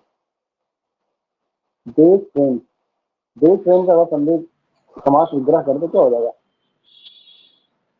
देश के लिए प्रेम, देश के लिए प्रेम। अब यहाँ पे जो कारक चिन्ह है वो क्या है? के लिए है। मैंने बताया था कारक चिन्ह यहाँ पे आ जाएगा। अगर कारक चिन्ह आता है तो वहाँ क्या हो जाएगा? तत्पुरुष हो जाएगा। क्या हो जाएगा? तत्पुरुष हो जाएगा। समास विग्रह की दृष्टि से अनुचित विकल्प समझ, यहाँ पे देखना आपको। समास विग्रह दिया हुआ है और बताना भाई यहाँ पे कौन सा गलत है। स्वरहार, स्वरहार का मतलब, हाँ स्वर्ण से निर्मित हार, जो सोने का हार होता है उसी को क्या कहते हैं? स्वरहार कहा जाता है। सही है। अत्यावश्यक, आवश्यकता के उपरांत, सही है। सतमजरा, क्या? सतमजा, 7 प्रकार के अनाजों का समूह। सतमजा मतलब 7 प्रकार के अनाजों का समूह, ये भी सही है। सतमजा भी सही है आपका। अत्यावश्यक का मतलब अगर हम बात करें तो क्या ये सही लिखा है? अत्यावश्यक का मतलब क्या होता है? अगर अत्यावश्यक की बात करें तो क्या हो जाएगा भाई? अत्यावश्यक मतलब बहुत ज्यादा आवश्यक हो जहाँ पे, ठीक है ना, अधिक आवश्यकता जहाँ पे हो जाए तो उसे बोलते हैं अत्यावश्यक कहते हैं। आवश्यकता के उपरांत नहीं कहा जाता उसको, बहुत अधिक आवश्यकता जहाँ पड़े उसे क्या बोलते हैं, अत्यावश्यक, ठीक है ना। अधिकता से अधिक आवश्यक मतलब अधिक से अधिक आवश्यक कह सकते हैं इसको, ठीक है ना, क्या कहेंगे, अधिक आवश्यक, ना कि आवश्यकता के उपरांत। तो आपका क्या हो जाएगा राइट आंसर, राइट आंसर आपका हो जाएगा भाई सेकंड, क्या हो जाएगा सेकंड, यहाँ पे राइट आंसर हो जाएगा, ठीक है। ये सही है, थोड़ा सा न्यूज था 7 प्रकार के अनाजों का समूह, ये भी सही है, बट ये गलत है आपका, और यहाँ पे गलत पूछा है अनुचित विकल्प, अनुचित यही है आपका। चलिए पहला क्वेश्चन देखते हैं, सत्याग्रह का सही सामासिक विग्रह कौन सा पाएगा। सत्याग्रह का आप क्या हो जाएगा, अगर सत्याग्रह का समास विग्रह करें तो क्या हो जाएगा, सत्य का आग्रह, जैसे सत्य के लिए आग्रह या सत्य के आग्रह, हाँ बहुत है, क्या हो जाएगा भाई, सत्य के लिए आग्रह, ठीक है। सत्याग्रह क्या होता है, सत्य के लिए आग्रह करना वही कहलाता है सत्याग्रह, ठीक है। सत्य के लिए आग्रह है तो क्या हो जाएगा, यहाँ पे तत्पुरुष समास हो जाएगा, क्या हो जाएगा, तत्पुरुष समास हो जाएगा यहाँ पे, ठीक है। किन विकल्पों में से, भिन्न विकल्पों में से उस विकल्प का चयन कीजिए जो भाववाचक संज्ञा का सही विकल्प नहीं है। आपको बताना है भाववाचक नहीं है यहाँ पे, कौन सा शब्द भाववाचक संज्ञा के अंतर्गत नहीं आता है। क्रोध, भाई क्रोध भाववाचक है, ठीक है ना। सच्चाई भाववाचक है, सच्चाई भी भाववाचक है, अमीरी भी भाववाचक है, सच्चा से सच्चाई बना, क्रोध तो भाववाचक ही है, ठीक है ना। बात करें कातर, तो कातर है ना, ये भाववाचक संज्ञा नहीं है, ठीक है ना, भाववाचक संज्ञा नहीं है। कातर का अर्थ होता है कायर,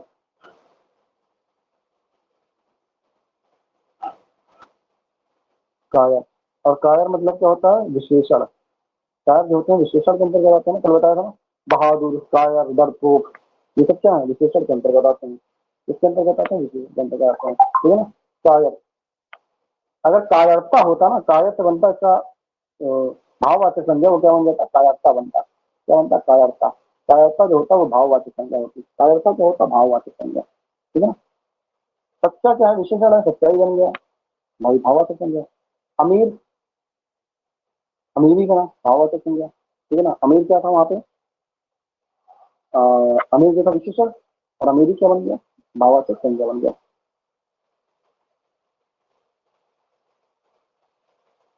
निम्नलिखित में से कौन सा शब्द व्यक्तिवाचक संज्ञा वाला शब्द नहीं है। चलिए अच्छा क्वेश्चन है, यहाँ पे आपको बताना है व्यक्तिवाचक संज्ञा कौन सा नहीं है।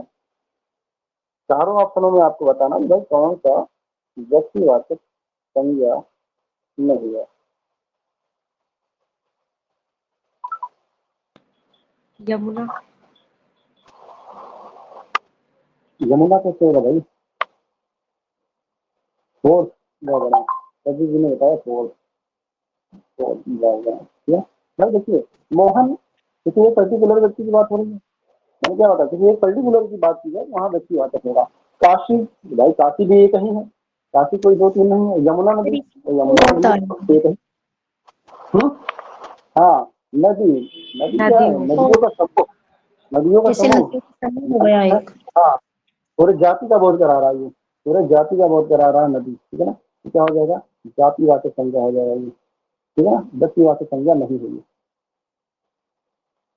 तो नेक्स्ट देखिए, संज्ञा प्रायः रहती है, संज्ञा प्रायः रहती है, अच्छा क्वेश्चन है, समझने लायक।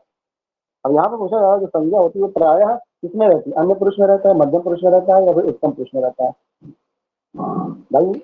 उत्तम पुरुष, अब अन्य पुरुष, मध्यम पुरुष, उत्तम पुरुष, ये तो प्रकार होते हैं किसके, ये तो सर्वनाम के प्रकार है, ये तो सर्वनाम के प्रकार है भाई। अब यहाँ पूछा जाए संज्ञा किसमें रहती है, किसमें रहती है, ठीक है ना। मैंने सर्वनाम के बारे में आपको बताया था भाई, 2 लोग होते हैं, एक तो ये क्या है ये श्रोता है, सुनने वाला, और ये व्यक्ति है प्राथमिक व्यक्ति जो बोलने वाला है। तो ये इससे बोलेगा और ये कह रहा है ये तो मैं के लिए है और ये तुम हो, ठीक है। बट अन्य जो है, अन्य, अन्य जो तीसरा व्यक्ति है, जो वह है, जो वह है, और यही वह जो है ना वो क्या हो सकता है, ये वह मान लीजिए मोहन भी हो सकता है, सोहन भी हो सकता है, और ये व्यक्ति कौन हो सकता है, कुछ भी हो सकता है, ठीक है ना।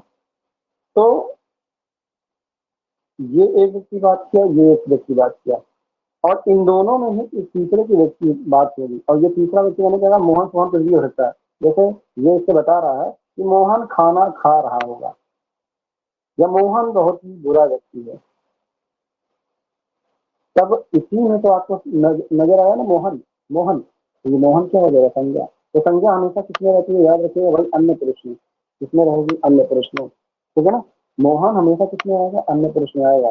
तीसरा व्यक्ति है उसी की बात होगी, और वो होगा हमेशा किसमें, अन्य पुरुष के अंतर्गत आएगा। और ये पूछा गया क्वेश्चन कई बार पूछा गया है, अगर नहीं पता रहता तो गलती यहाँ पे हो जाती है। याद रखिएगा अन्य पुरुष में जो तीसरा व्यक्ति है वो कुछ भी हो सकता है, मोहन सोहन किसी नदी के बारे में बात करे या किसी और चीज के बारे में बात कर लेगा, ठीक है ना। तो याद रखिएगा जो संज्ञा होगी पर आगे किसमें होगी, अन्य पुरुष में होगा। किसमें होगा, अन्य पुरुष में होगा वो।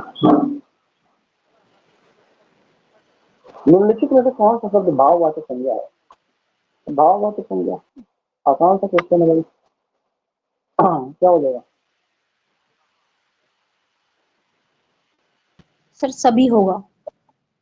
हाँ तो ये सही हो जाएगा भाई। बचपन भाववाचक संज्ञा, बुढ़ापा भी भाववाचक संज्ञा, मोटापा भी भाववाचक, स्वाभाविक हो जाएगा। तो ये तो सभी उपरोक्त सभी यहाँ पे करेक्ट आंसर हो जाएंगे। चलिए अगले क्वेश्चन की बात करते हैं। शत्रुता शब्द किन संज्ञा के भाववाचक से बना हुआ है, अच्छा क्वेश्चन है। शत्रुता, शत्रुता है भाववाचक, क्या है, भाववाचक है, और बना किससे है, शत्रु से बना है, शत्रु से बना है। तो आपको यही बताना है कि भाई ये शत्रु जो है ना ये कौन सा संज्ञा है, व्यक्तिवाचक है, जातिवाचक है, द्रव्यवाचक, समूहवाचक, या फिर एक में से कोई नहीं। जी पता नहीं क्या हो जाएगा भाई। शत्रु की बात करते हैं तो शत्रु क्या होगा, जातिवाचक, पूरे शत्रुओं का बोध करा रहा है ये, क्या है, पूरे शत्रुओं का बोध कराएगा ये। किसी पर्टिकुलर शत्रु की बात की जाएगी तो हम कह सकते हैं व्यक्तिवाचक, पर यहाँ पे पूरे शत्रुओं की बोध करा रहा है तो हो जाएगा जातिवाचक। चलिए अच्छा क्वेश्चन ये भी है। चलिए एक बार लगाइए अपने, एक बार देखिए बताइए फिर क्या होगा इसका राइट आंसर। ए दिया हुआ कक्ष, ए दिया हुआ कक्ष, बी दिया हुआ कक्षा, सी दिया हुआ सजावट, और डी दिया हुआ है महाभारत। चलिए देखते कैसे कौन कौन इसका आंसर कर लेता है।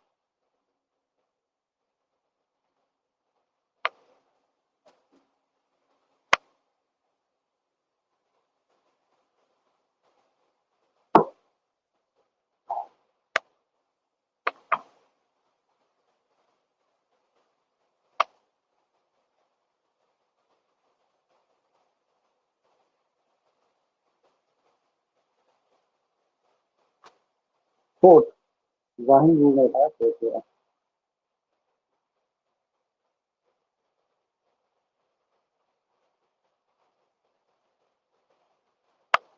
और कोई बताएगा, चलिए देखते हैं। एक कक्ष की बात हो रही है, कक्ष मतलब कमरा, भवन, यही ना होता है। तो जब भी कक्ष की बात हो रही है तो कक्ष का मतलब कोई भी कक्ष होता है, कोई भी कमरा हो सकता है, पूरे कमरों की बोध करा रहा है। तो जब भी कमरों की बोध कराएगा तो भाई क्या होगा, ये जातिवाचक हो जाएगा, नहीं होगा, जातिवाचक होगा। कक्षा की बात करें, अब कक्षा मैंने बताया था, कक्षा हमेशा बनता है भाई बच्चों के समूह से ही। तो भाई हम बात करते हैं कक्षा आपका बन गया समूहवाचक। सजावट, अब सजावट, सजाना क्या है, सजाना एक विशेषण है, अब सजावट बन गया उसी से, तो सजावट तो भाई आपका हो गया भाववाचक।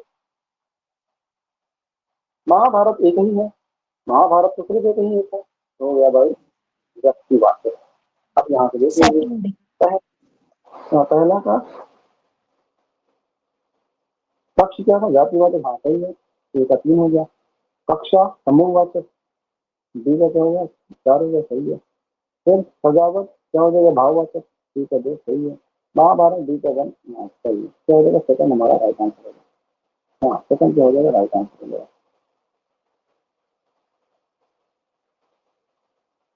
अगला प्रश्न देखिए, निम्नलिखित प्रश्न में 4 विकल्पों में से उस विकल्प का चयन करें जो मध्यम पुरुष वाचक सर्वनाम शब्द का सबसे अच्छा विकल्प है। इसका मध्यम पुरुष, मध्यम पुरुष के अंतर्गत क्या क्या आता है? मध्यम पुरुष क्या है? फर्स्ट। मध्यम, हाँ, मध्यम पुरुष तुमको। में मैंने आपको यही बताया, जो श्रोता होता है, जो सुनने वाला, तो मतलब चाहे तुम की बात करें, चाहे तुम्हारा बात करें, चाहे तुमको बात करें, ठीक है ना, ये सभी क्या हो जाएगा आपका मध्यम पुरुष के अंतर्गत आएगा, ठीक है ना। मैंने, हमें, ये दोनों किसमें आ जाएगा? ये हो जाएगा उत्तम पुरुष। उनको, ये क्या हो जाएगा? अन्य पुरुष। ये डायग्राम से ख्याल आ गया आपको।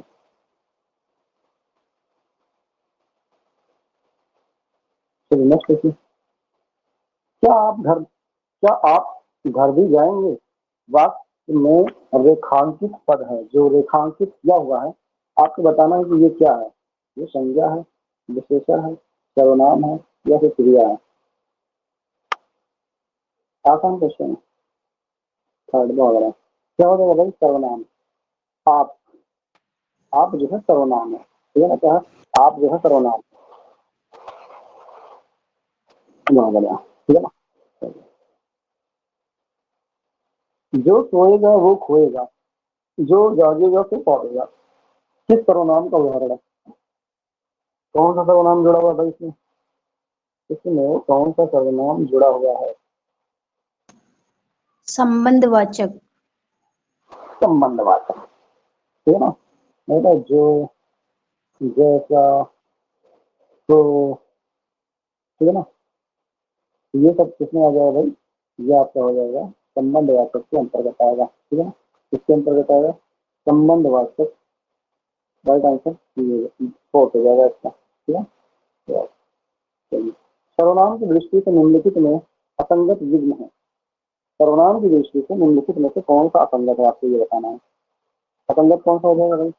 पुरुषवाचक के अंतर्गत क्या तुम, आप आता है। संबंधवाचक के अंतर्गत जो, मैं, हम आते हैं।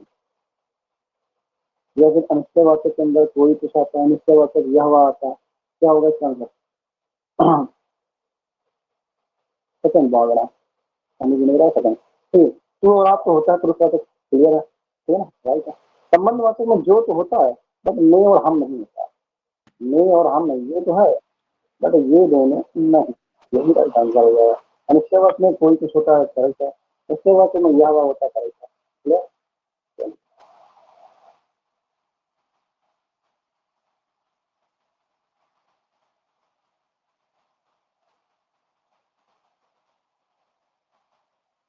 चलिए, प्रयोग के अनुसार सर्वनामों के कितने भेद होते हैं? कल दो चार क्वेश्चन और सर्वनाम के अनुसार सर्वनामों के कितने भेद होते हैं भाई? सर्वनाम कितने प्रकार के होते हैं? 6 होते हैं। 6 होते हैं ना भाई, 7 ना होते, 6 होते हैं ना। बताया था कभी आपको, अभी तो बता रखा है।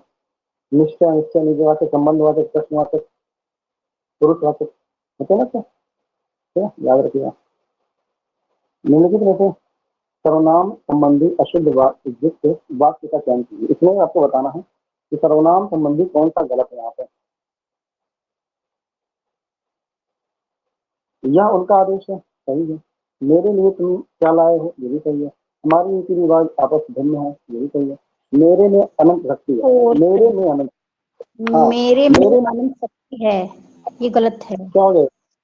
ये जो है मुझ में अनंत शक्ति, ठीक है ना, मुझ में अनंत शक्ति है, ये करेक्ट हो जाएगा, ठीक है ना। मेरे में नहीं होगा, मुझ में, ठीक है। चलिए, मुझे बारिश में भीगना पसंद नहीं है, किस सर्वनाम का उदाहरण है?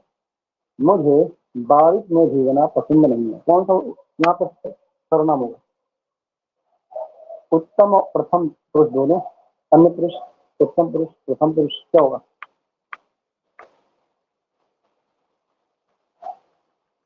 याद रखिएगा, मुझे की बात हुई, मुझे जानते हैं आप लोग, उत्तम पुरुष होता है, ये उत्तम पुरुष है। पर याद रखिए, उत्तम पुरुष को ही ना प्रथम पुरुष भी कहा जाता है, इसी को ही प्रथम पुरुष भी कहा जाता है।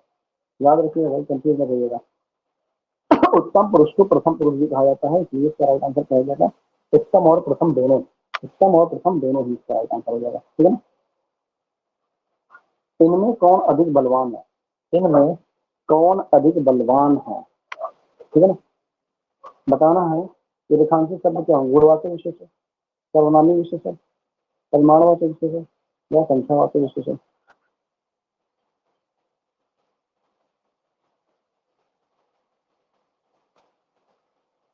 देखिए बात हो रही अधिक की, किसकी बात हो रही अधिक, मैंने बताया था ना। परिमाणवाचक दो तरीके के होते हैं, एक तो निश्चित एक अनिश्चित होता है, और जहाँ पे कम थोड़ा ज्यादा हो जाए वो क्या होगा, अनिश्चित हो जाएगा, ठीक है ना। तो ये परिमाणवाचक विशेषण के अंतर्गत ही आएगा। और कौन सा अनिश्चित होगा, वो क्या होगा, अनिश्चित, क्या होगा, क्लियर है। यहाँ पर ये रेखांकित बात जो है ना, इसकी बात अधिक की बात हो रही, बलवान नहीं, अधिक, ठीक है ना। और अनिश्चित परिमाणवाचक होगा, ये क्या होगा, अनिश्चित परिमाणवाचक। चलिए, निम्नलिखित में से आवृत्तिवाचक विशेषण नहीं है। आवृत्तिवाचक, चलिए आवृत्तिवाचक बताइए क्या होता है भाई। आवृत्तिवाचक मैंने आपको बताया था कि आवृत्तिवाचक में क्या क्या होता है। आवृत्तिवाचक में क्या आते हैं भाई। सर इसमें आएगा गुना, मतलब कि गुना से गुना, बात ऐसे। बात उससे गुने की होती है ना। यहाँ पे 3 गुना ये भी चाहिए, 100 गुना ये भी चाहिए, 2 गुना ये भी चाहिए, बट यहाँ सब कुछ नहीं और होगा, कुछ नहीं है सर इसमें। ठीक है ना। राइट आंसर क्या हो जाएगा भाई, सेकंड इसका राइट आंसर हो जाएगा। चलिए, कौन से विकल्प में विशेषण भेद के अनुसार उदाहरण में त्रुटि है। कौन से एग्जाम्पल में यहाँ पे त्रुटि दिख रहा है। संख्यावाचक विशेषण, वह लड़का सफेद कपड़ा, अब देखिए संख्यावाचक है यहाँ पे और बात कर रहा है वह लड़का सफेद कपड़ा की, तो क्या सही है।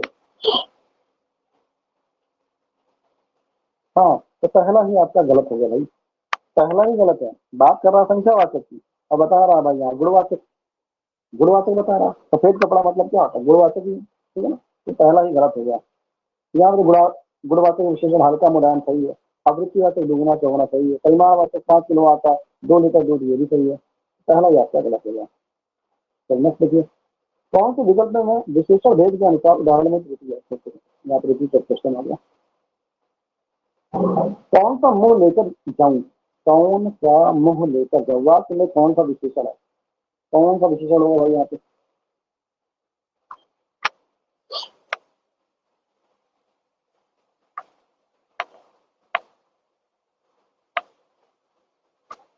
कौन, और कौन क्या होता है भाई, सार्वनामी विशेषण है, क्या हो जाएगा, सार्वनामी विशेषण। परिमाणवाचक होगा नहीं, गुणवाचक होगा नहीं, क्या विशेषण होगा ही नहीं, ठीक है। तो क्या हो जाएगा, सार्वनामिक विशेषण। निम्नलिखित में से कौन सा सर युग्म विशेष विशेषण, पर्सनवाचक में भी आता है शायद, क्या करा। कौन तो पर्सनवाचक सर्वनाम में भी आता है। अब इसीलिए तो सर्वनाम, ये सर्वनामी विशेषण बात है ना यहाँ पे। यहाँ पे सर्वनाम की बात नहीं हो रही है, यहाँ पे पूछा गया विशेषण के बारे में। अच्छा भाई सॉरी सर्वनाम सॉरी। है, सर्वनामी विशेषण ही आपको बताना बस यहाँ पे, ठीक है ना। आपको ये नहीं बताना, यहाँ पे विशेषण के बारे में बात करेगी। और बात तो भाई ये तो सही है आपने प्रश्नवाचक है। निम्नलिखित में से कौन सा युग्म विशेष विशेषण का सटीक उदाहरण है। विशेष और विशेषण, भाई विशेष क्या होता है, जिसकी विशेषता बताई जाए, और विशेषण जो विशेषता बता रहा हो, ठीक है ना। कुंभ कुंभार ये तो गलत है। स्वर्ण स्वर्णिम ये सही है। स्वर्ण स्वर्णिम मतलब, स्वर्ण मतलब सोना और स्वर्णिम मतलब सोने जैसा, ठीक है, सोने जैसा। तो आपका क्या हो जाएगा, सेकंड यहाँ पर राइट आंसर हो जाएगा, क्या हो जाएगा, सेकंड आपका राइट आंसर हो जाएगा। मनीषा बहुत धीरे चलती है, इस वाक्य में बहुत क्या होगा, बहुत क्या हो जाएगा। भाई 2 क्वेश्चन है, लास्ट के 2 क्वेश्चन है बस, इसके बाद आपका खत्म हो जाएगा। धीरे, देखिए यहाँ पूछा क्या है, मनीषा बहुत धीरे चलती है, इस वाक्य में बहुत बताना है आपको, बहुत क्या है ये बहुत क्या है। थर्ड, बहुत हाँ है। बहुत है। समझ नहीं बताया थोड़ा। परविशेषण। देखिए मनीषा, मनीषा धीरे चलती है, तब तो भाई विशेषता बता रहा है धीरे चलती है, बट धीरे बहुत चलती है, तो इस धीरे की विशेषता कौन बता रहा है, बहुत। इस धीरे की भी विशेषता बहुत बता रहा है। और विशेषता की विशेषता बनाने वाले क्या कहता है, इसी को कहा जाता है प्रविशेषण। विशेषता की विशेषता बताने वाले को प्रविशेषण कहा जाता है। चलिए आपका लास्ट क्वेश्चन है भाई।